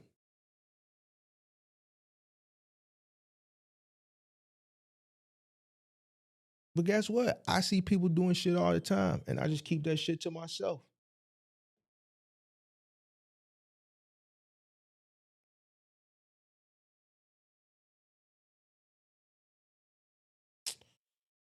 I keep that shit to myself.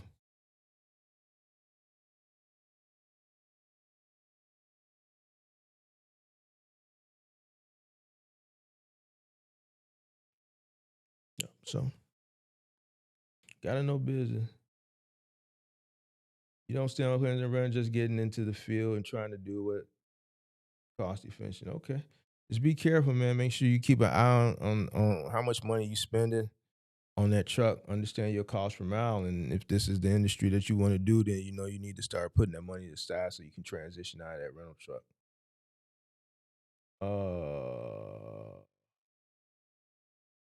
Shout out to Action Jackson. What's up? What's up? What's up?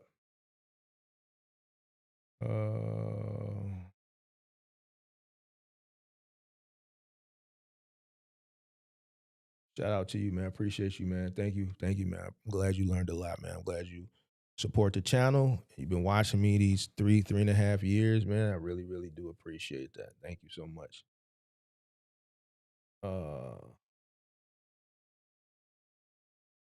They're coming on a 1 year for that classic. You know, I was thinking about literally earlier today, I'm like doing a flash. You know how like Vlad be doing the flashbacks and shit, but I'm like, damn, is it too soon?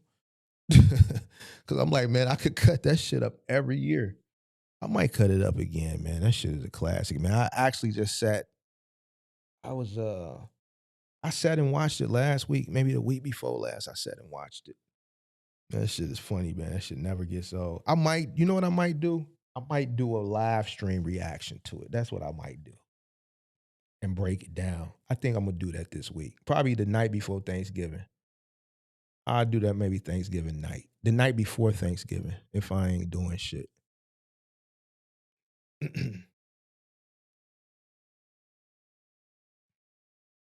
might do a reaction to that.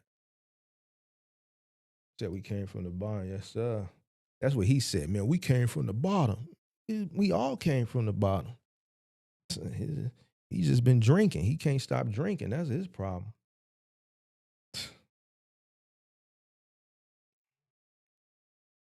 Yeah, I'm gonna react to that one. That's what I do. Switch it up.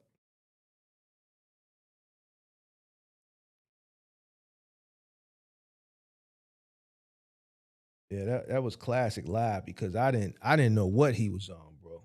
I did not know what that man was on.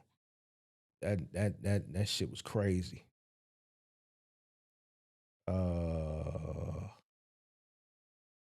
Super Trucker Tom. Shout out to Super Trucker Tom. Super Trucker Tom is a 33-year vet in the trucking industry. What's up, man? What's your question? If you were starting a trucking business today with less than 10K, what lane or what niche would you choose? I would do moving. With less than 10K, shit, that's all I could do.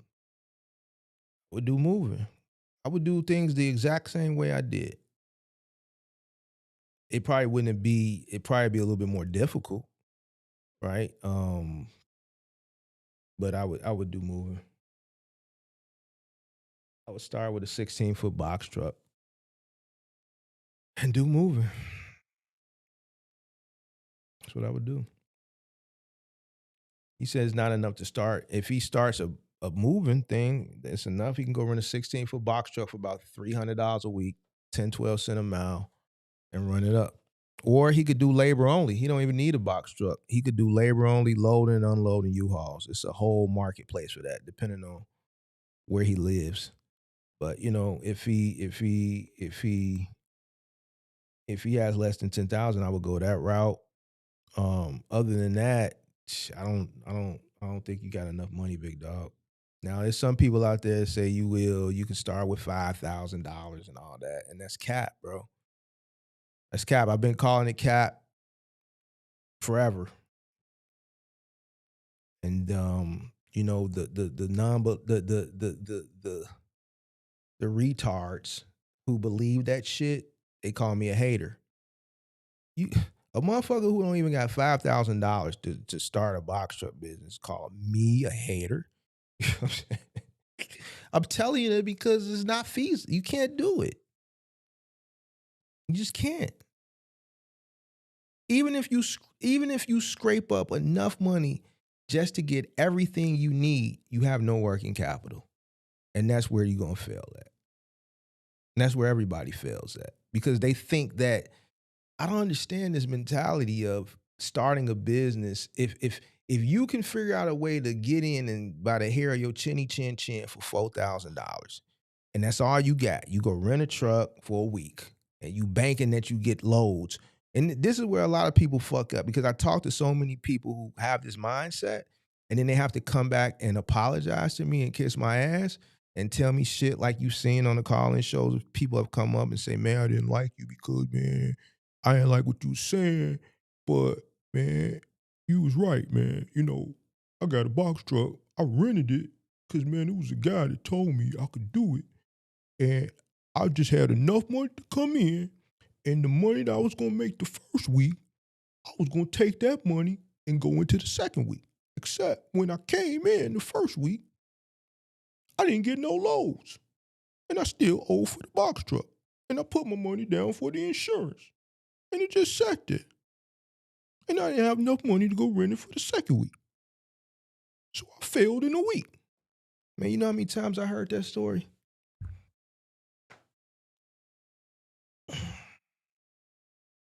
Look at Ty. Look at Ty, the guy that I was helping with the decimals or the rounding last week. He had 10 grand and he failed in 2 weeks, 5,000 a week. He had 10 grand. He came in, he bought a course. I ain't gonna say from who, because I ain't trying to, I've been cool. I ain't had to beat on nobody. I ain't had to beat nobody up lately. He bought a course. Matter of fact, the person he bought the course for wasn't even on YouTube. They was on Instagram. He bought a course, 2 weeks. He had a rental truck, an Enterprise. He didn't book one load. He went through that $10,000 in 2 weeks.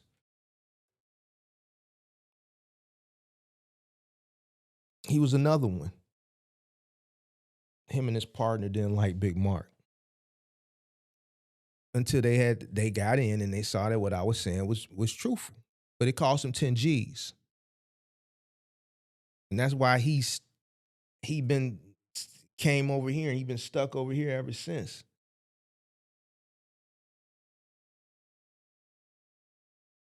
So, yeah. 10 G's ain't enough, big dog. I can't. I would start like a little hustle with that, bro. Maybe like a little side moving thing, something like that, bro. But not a box truck business. I'm just keeping it a buck. You know, you need working capital, and I know a lot of people don't believe it, but that's why. Listen, I always talk about that line drawn in the sand. It's us and it's them. If you think you can come into this business without any working capital, then you're on that other side. I don't want you on. You're not on my side of the sand. So it's people that got sense and it's people that don't. This is business. Hope ain't gonna get you there. Hope ain't gonna get you there. It's damn sure ain't gonna get you not in this market and not in this economy.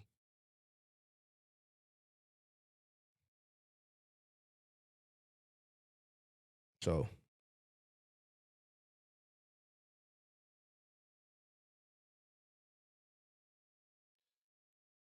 man, I'm gonna react to it this week, bro. It's in there. I ain't finna go look for it right now, but it was around this time last year.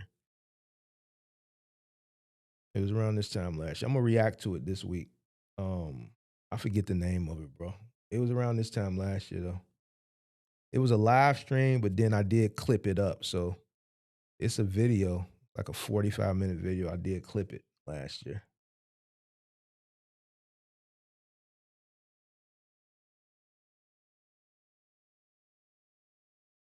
Doesn't have to be box truck. I would start some type of small little side moving hustle. Like Cordell, come into the Discord. A lot of the guys that's in the Discord, this is what they doing. Cordell is doing it. Shit. Ty's doing it. He's making decent money now. You know, he's re-entered following my blueprint. That blueprint, he's doing well. Cordell is making a shit ton of money. And he started with a cargo van when he found my channel. He wanted to do a cargo van, and then he found me, and he started doing the moving stuff with his cargo van, and now he's in a 16-footer. And this is all within this year. He got his cargo van in March. This dude is doing like $5,000-$6,000 a week still now. You know what I'm saying? And he just does local moves. He's in Detroit. That was the guy who was asking me the questions earlier about, and I was saying, nah, go get licensed. That's Cordell. So I think you need to start off small. If you got less than 10,000, I would start off small with a hustle like that, and then build your bread up.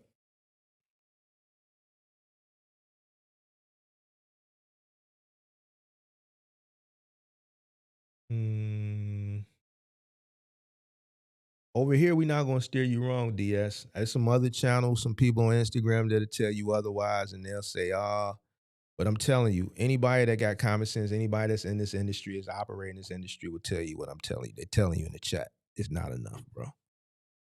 You need working capital, bro. If it's any market or any economy you're going to need working capital, it's definitely this one. Anybody that comes into a business, especially a business like this, and you don't have money, capital, you're going to fail. You're not going to come into this business and everything is going to fall into place. It's just not. You got to build relationships, all type of shit. You got to conquer the learning curve. Like, bro, you need money. So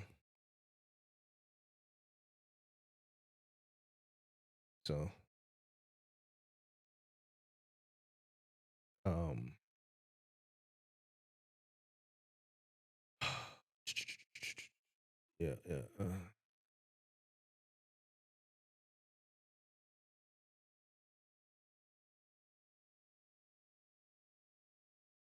Cordell in the chat to that guy. You know, he's the guy that really doing good with this blueprint that I'm telling you should do with that less than 10 grand.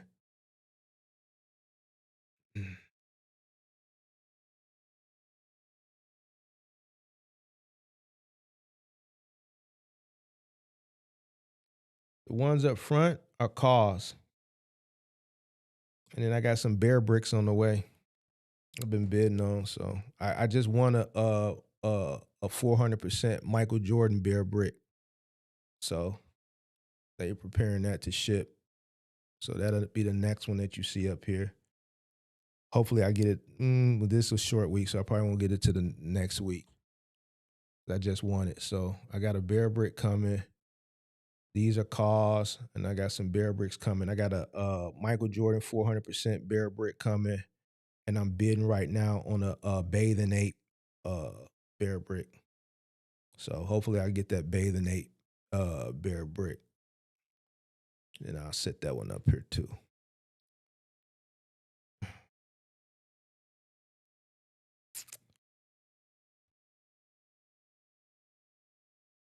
Not dolls, collectibles.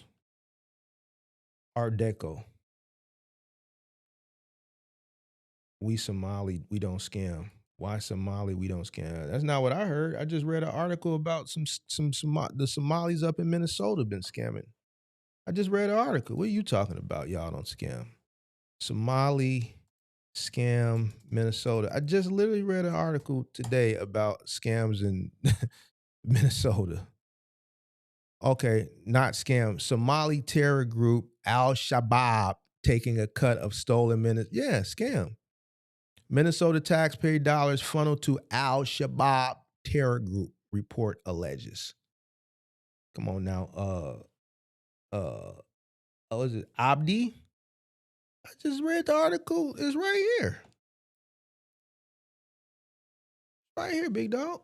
You spoke too soon. See, I read, Abdi.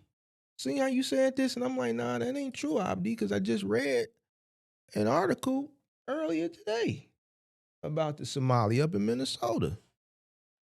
See? Minnesota taxpayer dollar. All these are from today, 18 hours ago. Yeah, y'all scam.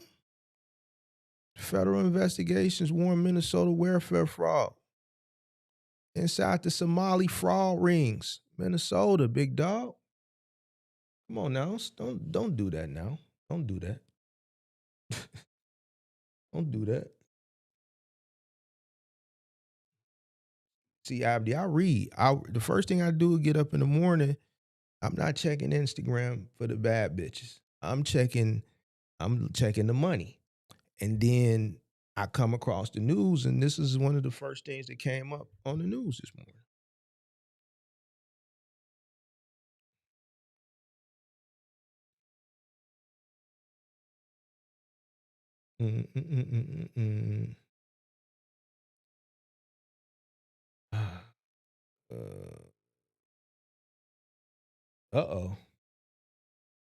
We got us one. This is a certified hood I don't classic. give a fuck about a cost per mile. I knew we was gonna get one. We got us one. I don't give a fuck about a cost per mile. Real trap shit. Two Clips says, I've been trucking for almost 20 years now. I'm telling you like this. CPM means nothing with AI taking over. They got self-driving trucks now that have AI robots that don't get tired or hungry.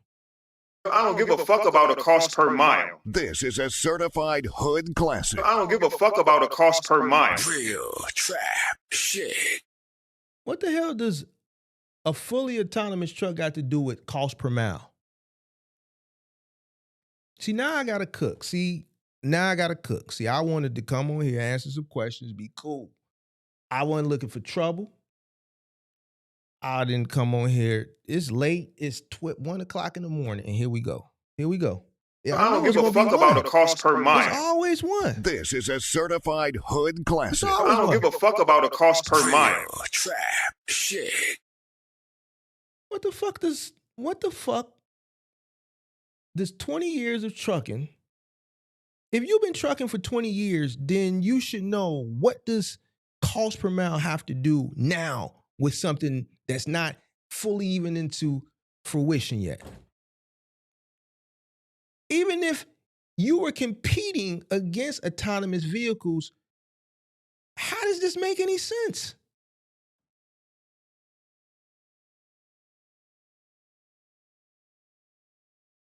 I don't understand, bro. This is where I be getting. I don't understand, bro. Explain to me how this what you're saying that doesn't make sense. Explain to me how that doesn't make sense makes sense. You telling me like this? This is a certified hood classic. CPM means nothing with AI taking over. So you mean to tell me my cost per mile means nothing with AI taking over?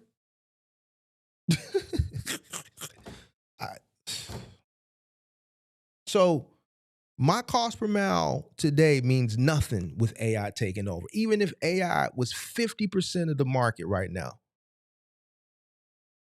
my cost per mile, I still would need a cost per mile. I would still need to know what it cost me. He says right now. So you mean to tell me right now your operation costs don't mean nothing? Just do whatever. Run, lose money, don't know if you making money, don't know if you losing money. It don't mean I don't nothing. give a fuck about a cost per mile. Real trap shit. I don't give a fuck about a cost per mile.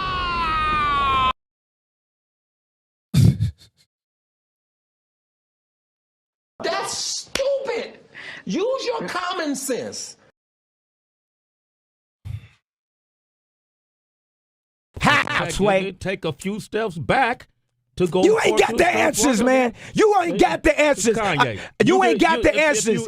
You ain't got the answers, Sway. Kanye. I've been doing this more than you. Doing what? You ain't got. You killing me, Smalls. Smalls. You killing me, Smalls. I don't give a fuck about a cost per mile. Why, bro? It's 1 o'clock in the morning. Please. I don't want to, because I might have to get real loud and be animated because I'm thinking about the clip right now. I'm thinking about the clip. So I got to make it good for the clip. You dig what I'm saying? And I don't want to do that because it's late, bro. It's late. And so I'm kind of winding down. Please stop. You're not making it any better for yourself. Stop. Please, just don't say nothing. Don't say nothing. Because you're not making any sense, man. It's even worse that you've been trucking 20 years. And you're saying, listen to what you're saying. Let's break this down sentence by sentence. I don't give a fuck about a cost per mile. Real trap shit.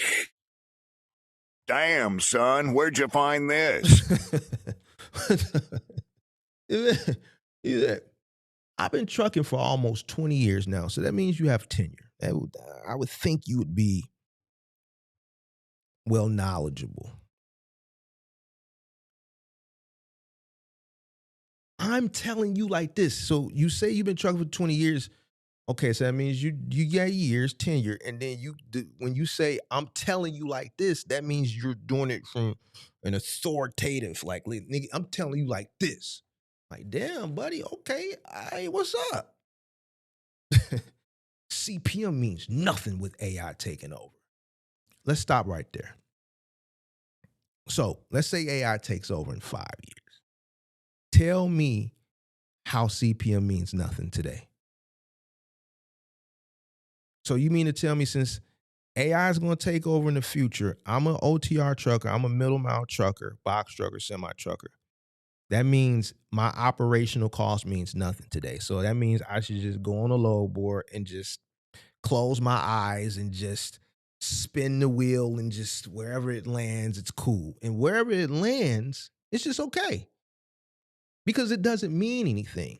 So if my cost is $1.50 a mile, let's say, and I take things for $1.25 a mile because you said it doesn't matter because autonomous vehicles are going to take over. So just fuck it. Just operate at 25 cent a mile loss. Just lose 25 cent a mile because AI is taking over. So I mean, I just it don't matter. Just lose all my money until I'm just flat broke and they come repossess the truck because it doesn't matter. This is what you're saying. This is what you're saying, sir. I don't give a fuck about a cost per mile. This is a certified hood classic. This is hood classic niggerdom.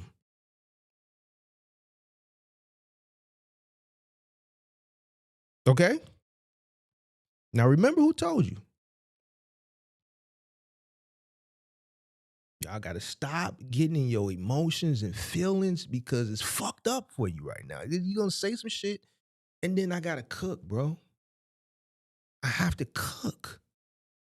Real trap shit.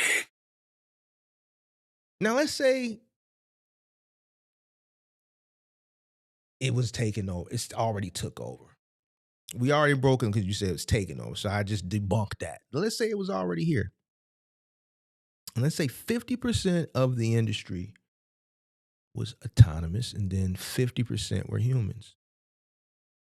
Don't you think I would still need to know what it cost me to run my truck to be able to even bid and know if I'm profitable or not on the loads that I can take?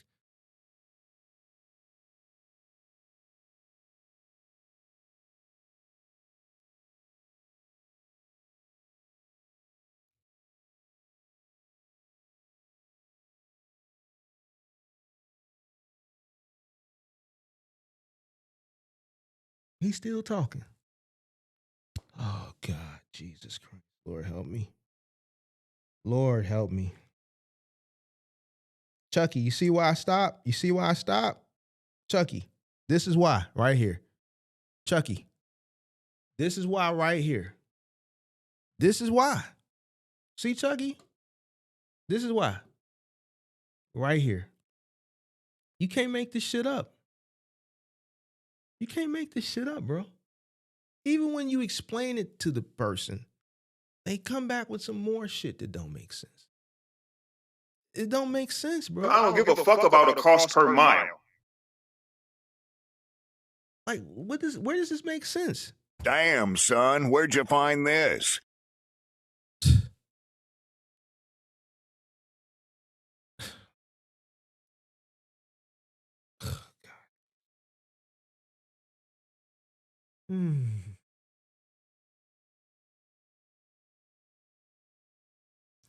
This man said, it's how I know Mark is out of touch with the current industry. You know what? We're going to do this.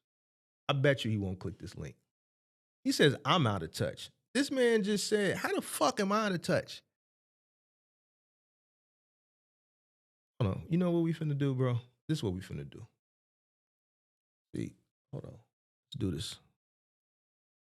There you do. You come tell me I'm out of touch. And tell me how I'm out of touch. I want you to come break it down. Make me look like a fool. Come here. There you go. There go your link. 1 o'clock in the morning. Come tell me how I'm out of touch. Come on. Come make me look crazy. There you go. Come tell me what a goddamn autonomous truck got to do with your operational cost. Tell me what an autonomous vehicle got to do with your operational cost. Come on. Tell me how I'm out of touch. There go your link.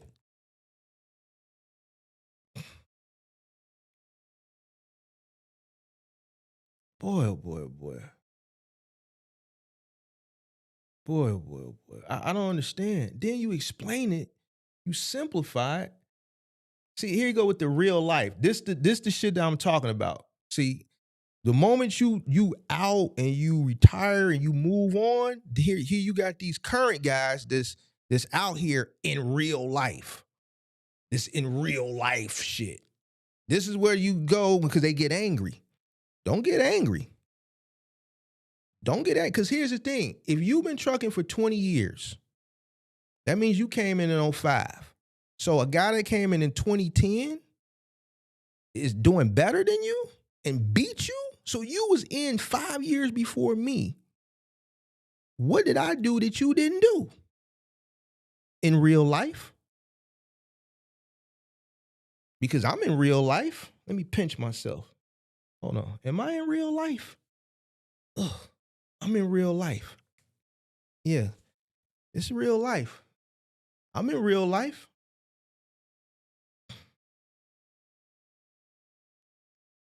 Make sure. Yeah. I'm in real life.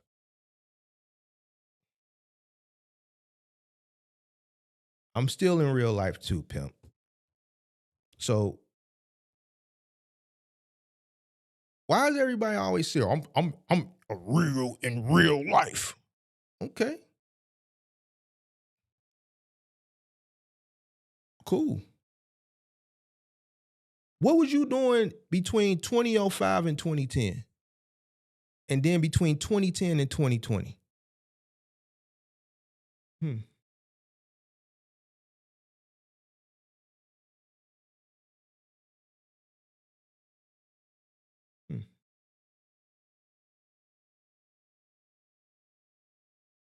And what does a self-driving truck have to do with a cost per mile of a real person? See, this is the part he keep ignoring. He in the chat, and I'm cool. I ain't tripping. I'm just making jokes. He probably taking it serious. What does a fully autonomous truck have to do with your cost per mile? What does that have to do with anything? What does a fully autonomous truck have to do with a cost per mile, bro? See, this is the shit that I be talking about. People make excuses for shit that matters because they don't either know it or they don't want to do it. Like, what does that have to do? What does one have to do with the other? I don't understand it.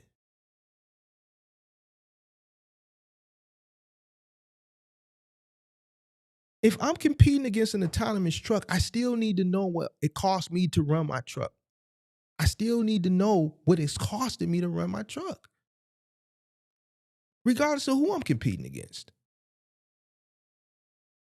I don't understand this, bro. It's just crickets, bro. Listen, I'm with all the smoke, bro. I'm not like these other content creators. When y'all be going into their comments and disagreeing and trolling, they block you. Me, I dropped the link. Ain't not one motherfucker that's ever disagreed, either hit the link and came up here and debunked it. One thing about me, I'm not no fool. I'm not going to talk about something that I don't know what I'm talking about. I'm not going to give you the chance to make me look crazy. Here's the thing that I don't understand. Something that's cut and dry. Any business, you should know what your cost is. If I'm selling fucking socks, I should know how much how much am I getting these socks for? I'm buying them wholesale, I'm getting them shipped. All my cost in. If it's costing me $1 for each pair of socks, that's my cost. I need to know what it's costing me for each pair of socks so that I know what I can sell it for. If I don't know what my cost is, and then I'm selling socks for 75 cents because I never did my cost to understand that it's costing me $1 per sock, and then I'm wondering where's all the money going? This sock business, I thought it was a good business, but where's the money? I'm losing 25 cents a pair of socks, and I don't know it because I don't know my cost. I don't care if I'm competing against Walmart selling socks. I don't give a fuck if I'm competing against Target. I don't care if I'm competing against Ross. I don't care if I'm competing against TJ Maxx. None of that shit matters, bro. I should know what it costs me for every pair so I know where to set my profit margin. What the fuck does an autonomous truck have to do with me knowing my cost per mile? Now, I have even simplified it for you even more. Now, this guy says, as a trucker in real life. So tell me, as a trucker in real life, how is the guy that's 3.5 years removed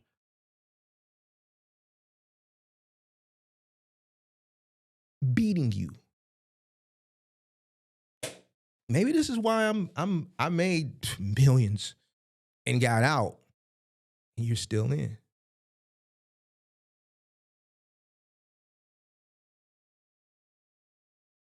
And I'm not, I'm being honest, and it's a little satire in there. I got to entertain, but yeah.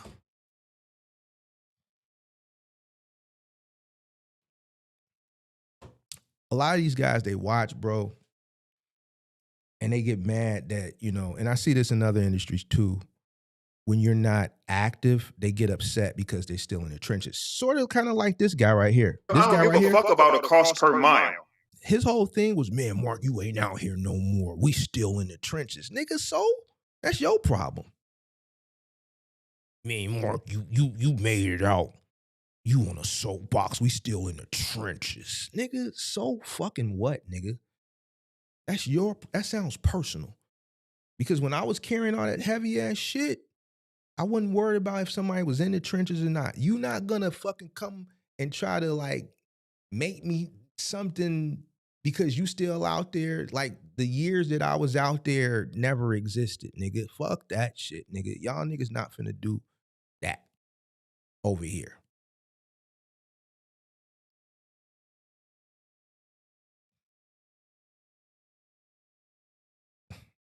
All right? All right then. So be cool. Be cool. Cause I'm telling you, the more you talk, this shit doesn't make sense. I got plenty of analogies to dispel everything that you're saying, bro. It doesn't matter if you're in real life. That could be an inclination of why you're in trucking 20 years.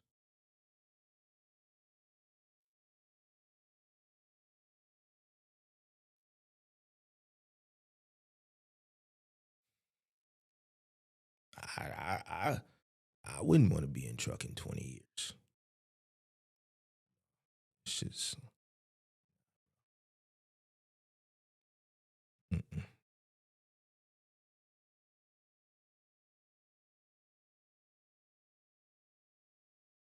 Yeah.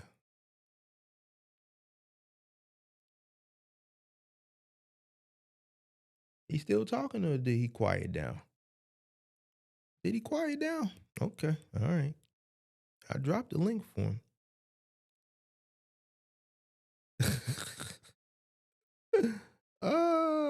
I think Mark is investing in the AI trucks, but doesn't want too many people on game yet until he monopolizes the industry.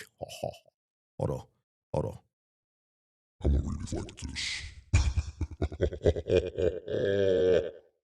I think Mark is investing in the AI trucks, but doesn't want too many people on game yet until he monopolizes the industry.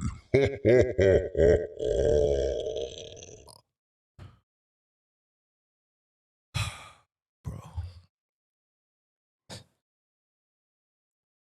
So you think little old Mark,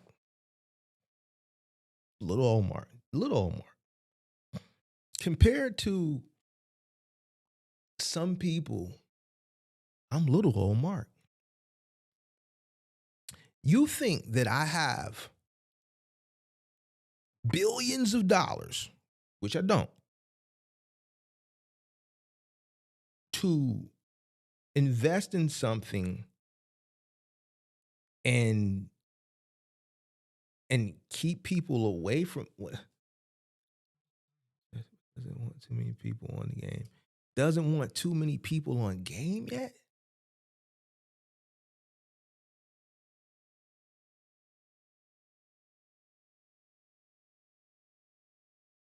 I totally disagree with that. This makes absolutely no sense either. Why would I not want people to invest into whatever they want to invest in? This isn't like, you know,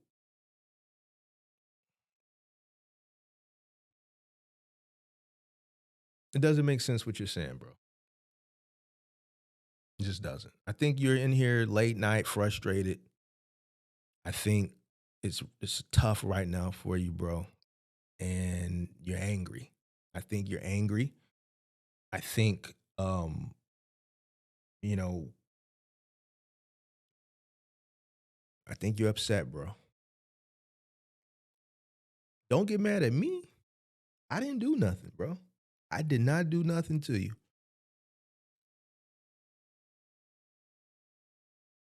I ain't misled you. I ain't sold you a dream. I ain't out there with you either. You're right. I am not out there with you. And I'm sorry.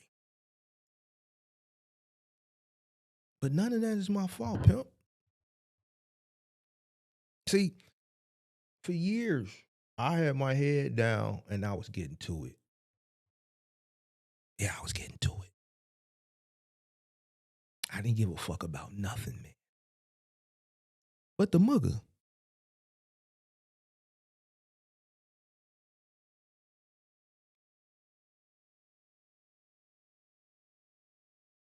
And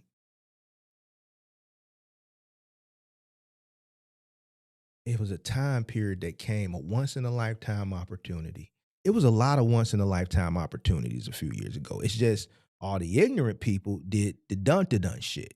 Big Mark did the smart shit. I sold depreciating assets at an appreciated value, which never happens. I was already an investor into different assets, and we had some markets that just completely exploded. And I took advantage of those markets. Last year, first quarter last year, I hosted a members only thing, and man, listen, the money that was made last year, the people in the members only know it. Shout out to Cars and Cribs. I'll tell you about it. Man, it'll take some of y'all 15, 20 years to make that money. Here's the thing though. It all started about 15 years ago with this pickup truck. Now remember, you said 20 years you've been in. So that means you had a 5-year head start than me. So that pickup truck started everything. She started everything.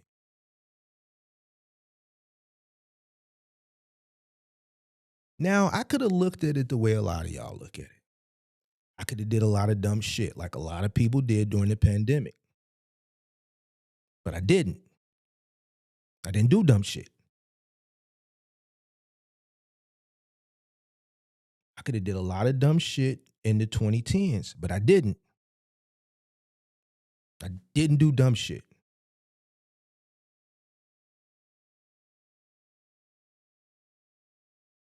So, what were you doing between 2005 and 2010? Because in 2005, I think I was still at Target. 2008 and 2009, I was working at an urban clothing. 2008 to 2010, 2008 to July of 2010, I was working at an urban clothing store.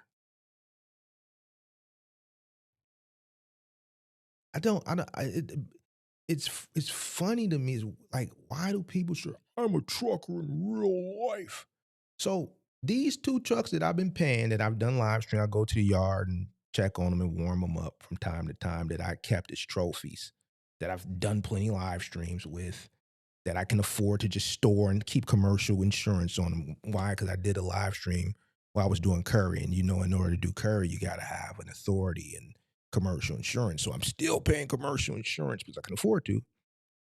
I don't know. I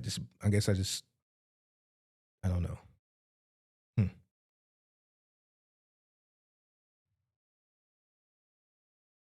Now I'm purposely, now this is the narrative. They always change the narrative. Now I'm purposely investing a lot of money into AI. This is the thing that they're saying now. This is the new thing that they're saying. And I'm purposely trying to keep you guys away from doing it so that I can get the head start and make millions on it and monopolize. This is crazy. Y'all always gonna make up stories. Y'all said that I was a trust fund, had to debunk that. Then I won the lottery, had to debunk that. Now it's I'm trying to monopolize the AI industry. Why y'all don't do these things with like white guys? Why is always the black guy can't just never just work and get ahead? Why is always got to be some extra shit? White guy, oh, it's just that's supposed to happen like that. Black guy, nah, man, that ain't supposed to happen like that. No, that nigga got dreads too, and he dark. A dark nigga can't never do that. No black ass nigga. If he was a light skinned dude, then probably, but not them dark skinned niggas. Nah, man, nah, not the dark skinned niggas with the dreads too. Nah, that nigga just can't.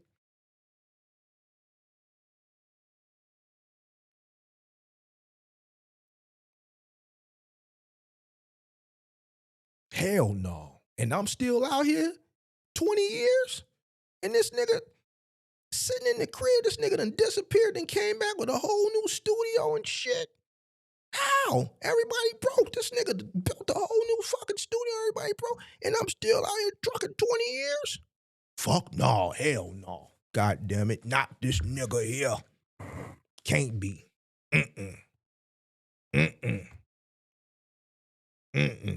Fuck this shit, nigga. I don't give a fuck about a cost per mile.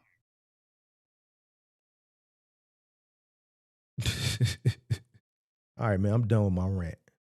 I'm done. I got my clips out the way. I got my clips. All right.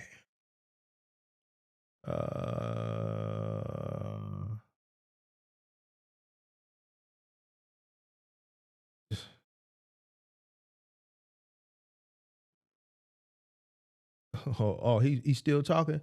Mark's supposed to be the guru, and he won't even speak on it. Why do I have to speak on what you want me to speak on? I don't care to speak on autonomous vehicles, bro. So because I don't speak on it, that means I'm quietly investing a lot of money into it and not telling y'all because I want to keep the stock price down. Listen, you making up a whole, like, why are you thinking about me like that, bro? No, let's have this conversation. I dropped the link for him because this is getting a little,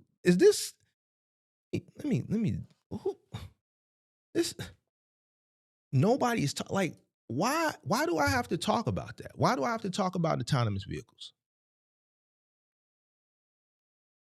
So, because I'm not talking about it, that means I'm quietly investing a lot of money into it. And I don't want to put y'all on game because the more people I tell, the more people is going to buy and the higher the stock price. Because Mark got the money, he can sit 5-10 years, so he want to keep it suppressed. But that's not true. One, I talk about what I want to talk about, and AI doesn't hold any precedence today. The people that watch my content don't even know how to effectively or efficiently run a business now. So what value am I going to bring anybody by talking about something that's 5, 10, 15, 20 years down the line? These people need help. I just sat on a call-in show last week with a guy for an hour and a half teaching them how to round. What fucking value would he get from me talking about autonomous vehicles when he doesn't even know how to round? So, see what I mean? When I was talking about earlier, for the people that have been watching this live stream since the beginning, this is what I'm talking about right here. This is the shit that I didn't think existed when I first started. This is the shit right here, bro. You can't make this shit up. See how God works? He going to show you an example of what I was talking about on the same live stream. Listen, my OG is a retired school teacher, bro. I know how to present a curriculum. You don't talk about things. If a person can't add, why would I teach them algebra? If a person can't subtract, why would I teach them trigonometry? If a person can't divide, why would I teach them geometry?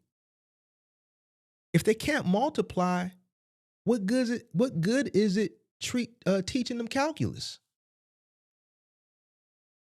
Make this shit make sense to me, bro. The link has been pinned. See, everything you say, I'm going to debunk it.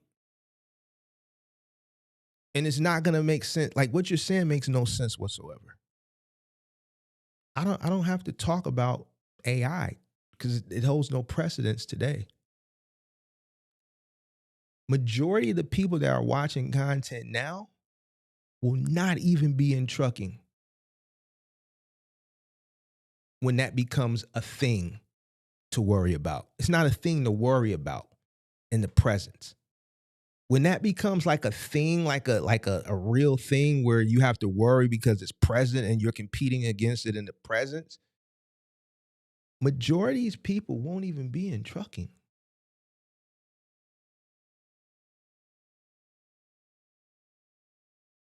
So why talk about something that won't help a person to give them the needed help that they need right now? I literally just said on a live stream last week, well, earlier this week, for an hour and a half, and I taught a guy how to round so that he could charge his customers. And you're telling me, why aren't you talking about autonomous vehicles? Jesus Christ, bro. I just can't. I'm finna get off of here, bro. That shit just blew me.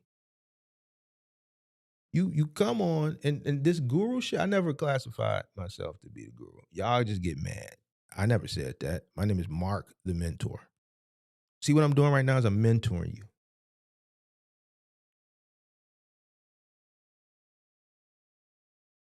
A guru is some guy like you see over there on Instagram and TikTok that tell you to tap in and they like to use inflated numbers and things like that. I don't do none of that shit. I come on here, I talk shit, I drop the link, I dare you to come up, I crack jokes, I give you information so that you can be better, talk more shit. I talk shit, bro. I've been talking shit about you for the past 20 minutes. A guru doesn't do that. A guru would never talk shit to you.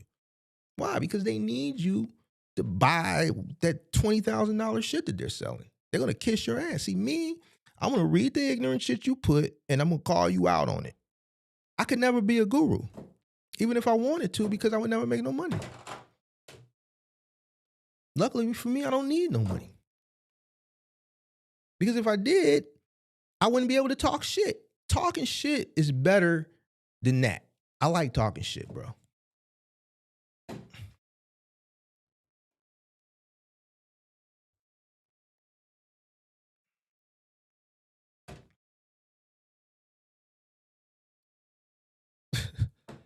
Jesus Christ, bro. All right. Mark, be fair now. You be looking for trouble just to prove I'm wrong. I didn't. He popped up on here. Shit, I was minding my business. I came in good tonight. I played some old school music on the intro. Man, I was feeling good. Oh, shit. Oh, man. He ain't got quiet now. All right. He ain't got quiet. He ain't got quiet. He ain't chilling out. Uh-oh. No, he ain't. He's still here? CPM means nothing in trucking because AI-driven routing and automation can make miles inconsistent. So pay, tide only, distance ignores. Still doesn't make any sense, bro. Damn, son, where'd you find this? That's stupid. Use your common sense. What does any of this have to do with your cost per mile?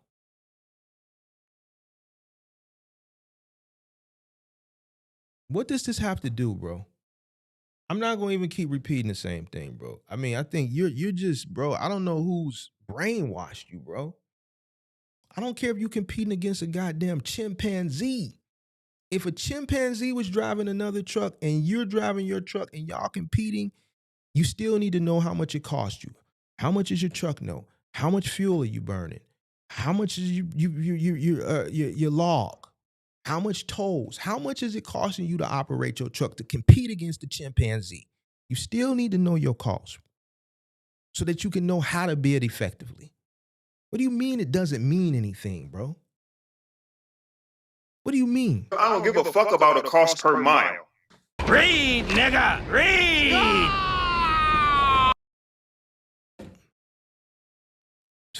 Jesus Christ. Also, because AI is increasingly optimized, lead loads and repositioning miles are becoming a variable the driver can't control. So CPM alone doesn't.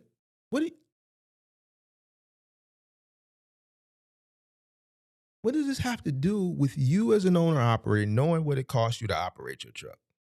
Am I understanding what he's saying? Can somebody tell me? Am I missing it? Is it me? Somebody, please. Is it me or what is this guy talking about, bro? What does an automated truck have to do with my truck or your truck or Chucky's truck or Sam's truck? Like, what does that have to do? If you're competing against an automated truck or another human, a monkey, a bear, you still need to know what it costs you to run your truck, bro. What does all of this that you're saying have to do with anything? I don't give a fuck about a cost per mile. But that, you don't give a fuck about it.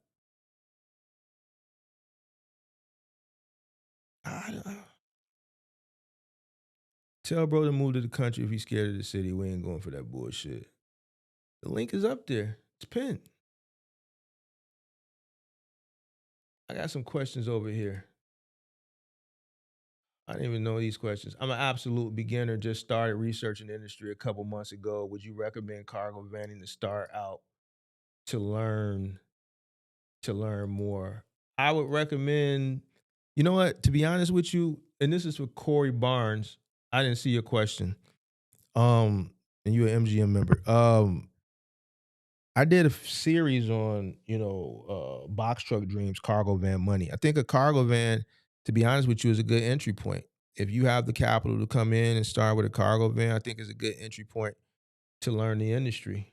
So, yeah, I think if you want to come in and do some local work, or maybe look at some expediting opportunities with a cargo van, I think that's okay. Who is this? Damo Da Vinci says, what are some pitfalls to be conscious of when initially start with? Oh, I answered that. All right, cool. So let me go back over here to this screen. We got the link pin. I don't think he's coming up. Kobe said he's not gonna click it. I don't think he's gonna click it.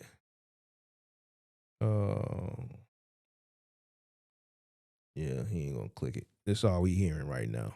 Like always. That's all we hearing. Listen, I'm still waiting for somebody to listen. I'm still waiting to have a debate where I lose.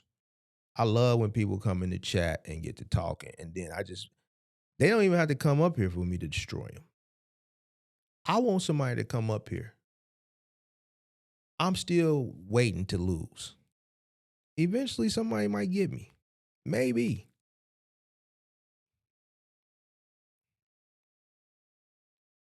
I'm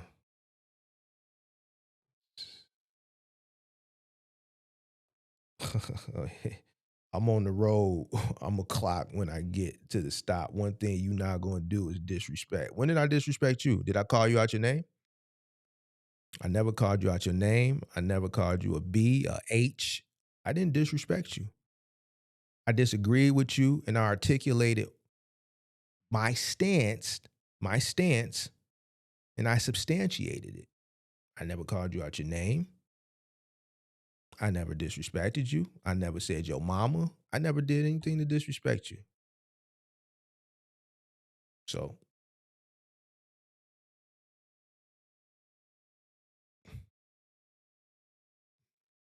I don't disrespect people. I don't get personal. I kept it all on everything you said. It probably felt like that because it probably when I hit you, when I responded, it probably stung because when I come back, it probably hurt you. It probably felt like I disrespected you, but I didn't. It just felt like that because I came with I hit you with that uppercut, and it hurt. I know it hurt. You say you in the front line of this trucking industry. What I'm saying are facts based on experience. Okay. I ain't gonna keep going back and forth with you.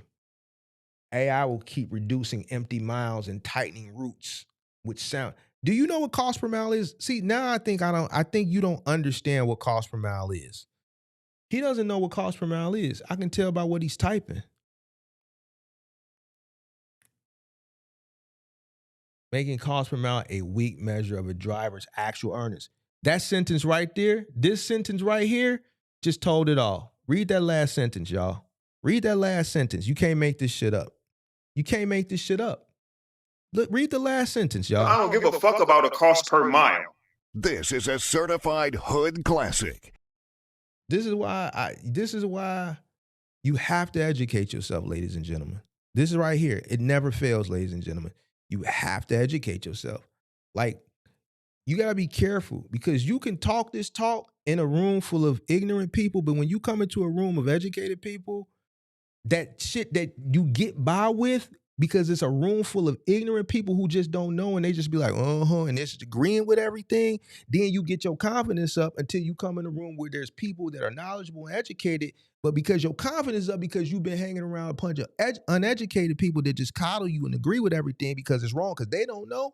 Now you hear and I'm trying to educate you and you just won't listen. But this last sentence tells the tale. You don't even know what cost per mile is. Making CPM a weak measure of a driver's actual earnings. There it go, y'all. There it go. There it go. He don't even know what it is, but sitting up here arguing some shit. He don't even know what cost per mile is. He doesn't even know what a cost per mile is. Making cost per mile a weak measure of a driver's actual earnings? Jesus Christ.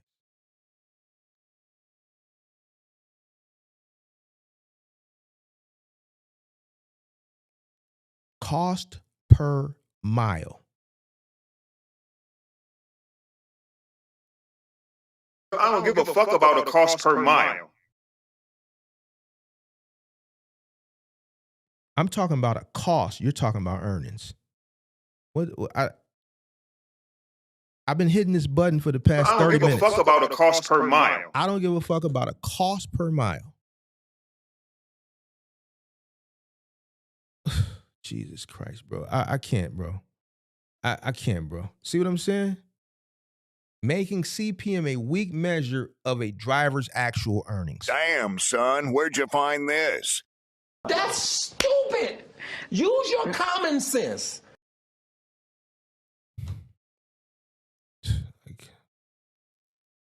Oh, man, oh, man, oh, man. Jesus Christ, bro.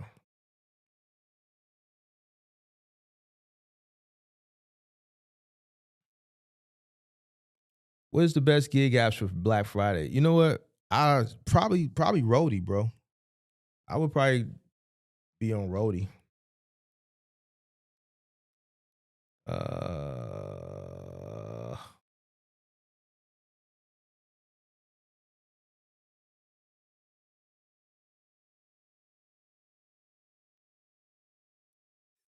Let me rebuttal something he said too.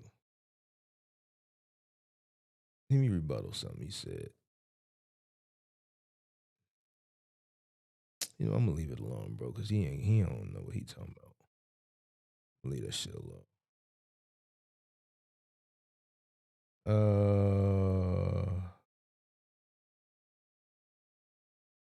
No, I made a bag off of AI. AI last year was my biggest bag, but I was in early.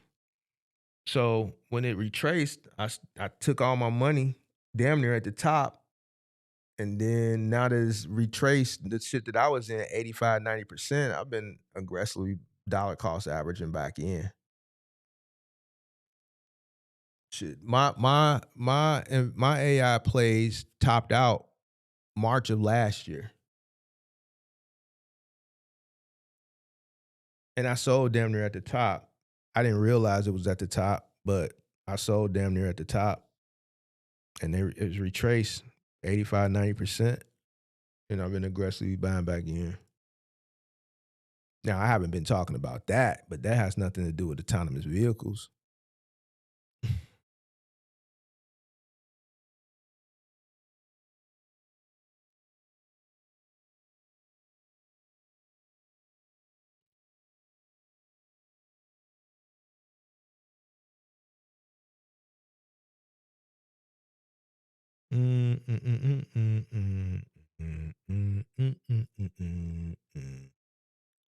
All right. I think I won that debate. I wasn't even coming on here to debate. But I whatever. I'm gonna put that W up on the board for the home team.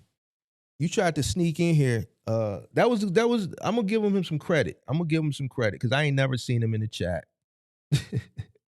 But clearly he watched. So I'm gonna give him some credit. Two clips to General. I'm gonna give you a little credit. See, you thought you was gonna slide in here on the late night. Let me get him.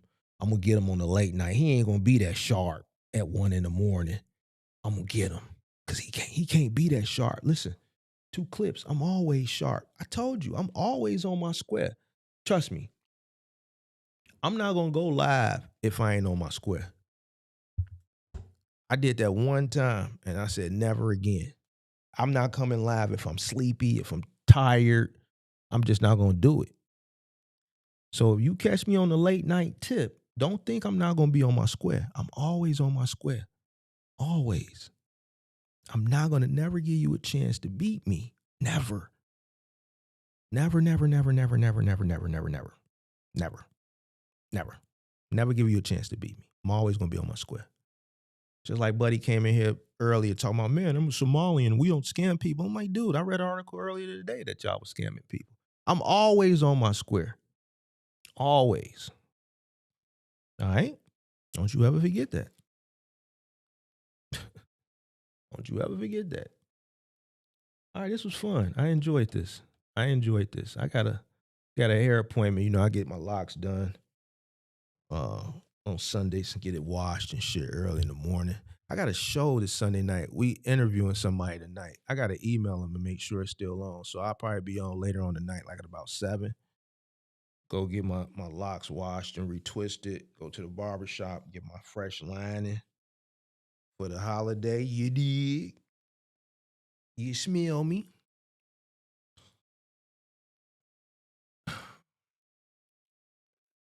Shout out to Battle Bunk God. What's the deal? Dono Da Vinci, appreciate them for appreciate you. And to who's this buddy, man? No hard feelings, man. No hard feelings. Where he at? I'm gonna show him some love. Man. Cause it was just a good debate. No hard feelings, big dog. No hard feelings. It's all love. But you know, you stepping in the ring, you know. You put up I see you really into AI, man. And I might, since you want me to talk about AI, man, and you put up a nice little, you know, you tried, man. But since you so concerned with AI, I might bless you. I might talk about it. But I'm like, it ain't gonna really do, like, it's gonna be boring. That's what I'm saying, bro. It's gonna be boring. Like, nobody cares about AI, bro. Like, I'm not worried about it. And I don't know why you worried about it, to be honest with you. All right?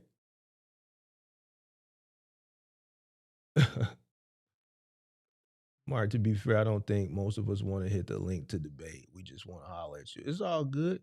He wanted to debate, though. He came in here on some angry man shit. You got to read the first sentence he said.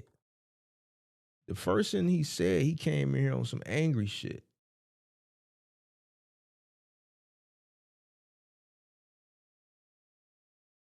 Hold on.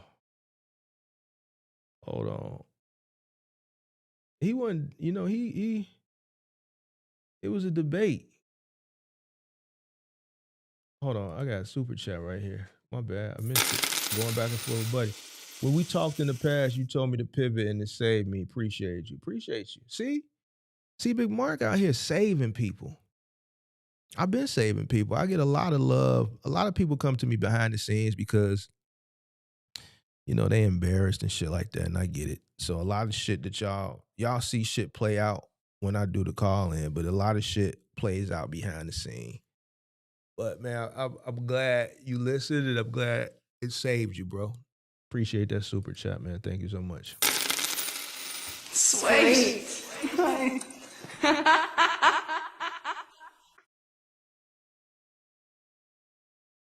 Y'all, I didn't even see him put this. These new Jones don't require humans. Y'all behind on this industry. Bro, I live in Chicago, bro. So even if that was a thing, that shit ain't cracking up here. So clearly you down in the South. And that's another thing. A lot of y'all cats that's down in the South, y'all don't like coming up here. Y'all don't like the cold weather. Y'all don't like the snow. So we drive in the snow up here. We don't care about snow and cold. We got a polar vortex coming this week, I heard. Shit, we gonna get at least a week or two every year where it's like -30, some shit with a -50 wind chill factor. Like, that shit don't bother us. So all that shit that you seeing with these autonomous vehicles, we don't see that up here because the weather element, like, it's just, they can't run that shit up here. It's too bad. The weather is too bad. But you worrying about autonomous vehicles, and that shit is not coming anytime soon, bro. That's not shit. This shit is not gonna be something that you're gonna have to compete with anytime soon on a major level, bro. It's still a lot of testing. There's still a lot of technology that has to advance, bro. That shit is not there yet, bro. It's not. It's not. So I just don't like you worried about some shit. And they still trying to figure out how to get the shit to be efficient in down south in Texas and Arizona and California. That shit ain't all the way perfect down there yet. Let alone up here. How can that shit put a major dent in the market when the majority of freight is coming from up here in the Midwest? They still trying to figure it out in fucking 90-degree weather with the roads is clear and no potholes. How they gonna deal with that shit with snow and ice and fucking -13 ice smacking the damn windshield and all them sensors, and they driving and snow coming down and it's 10 degrees and smacking snow, and as soon as the snow smacks the damn thing, it turns into ice. Come on, bro. Like, come on. Not saying it's not gonna happen. Not they not gonna figure it out, but bro, they still working on down there, bro. Still, come on. Shit ain't. Mark, they got self-driving trucks on the road now. I know that, bro. We know that. It has nothing to do with cost. He left out of here, though, when I beat him on the cost per mile, though. But what I was telling you, bro, it's all good. You put up a good fight, but you lost. And you was brave, bro. You were brave. So it's all good. It's all love. I ain't got no smoke. Oh, no, I ain't talking about, bro. I'm just saying in general, dude probably pissed off about some stuff or something. Yeah, he driving right now, bro. He mad. He said he driving right now, bro. Don't get mad at me. Why you want to be mad at me for it? Jesus Christ. I'm in Montana right now. It's about to be bad this week. Yeah, it's going to be bad this week. All right, man. I'm out. Appreciate y'all for tuning in. Hope I got everybody's questions. I think I got a show tonight. All right. And if I do, then you'll see me later tonight. And I'm going to give y'all a clue on who it's going to be with. It's going to be with an Amazon person. So, all right. Appreciate y'all. Peace.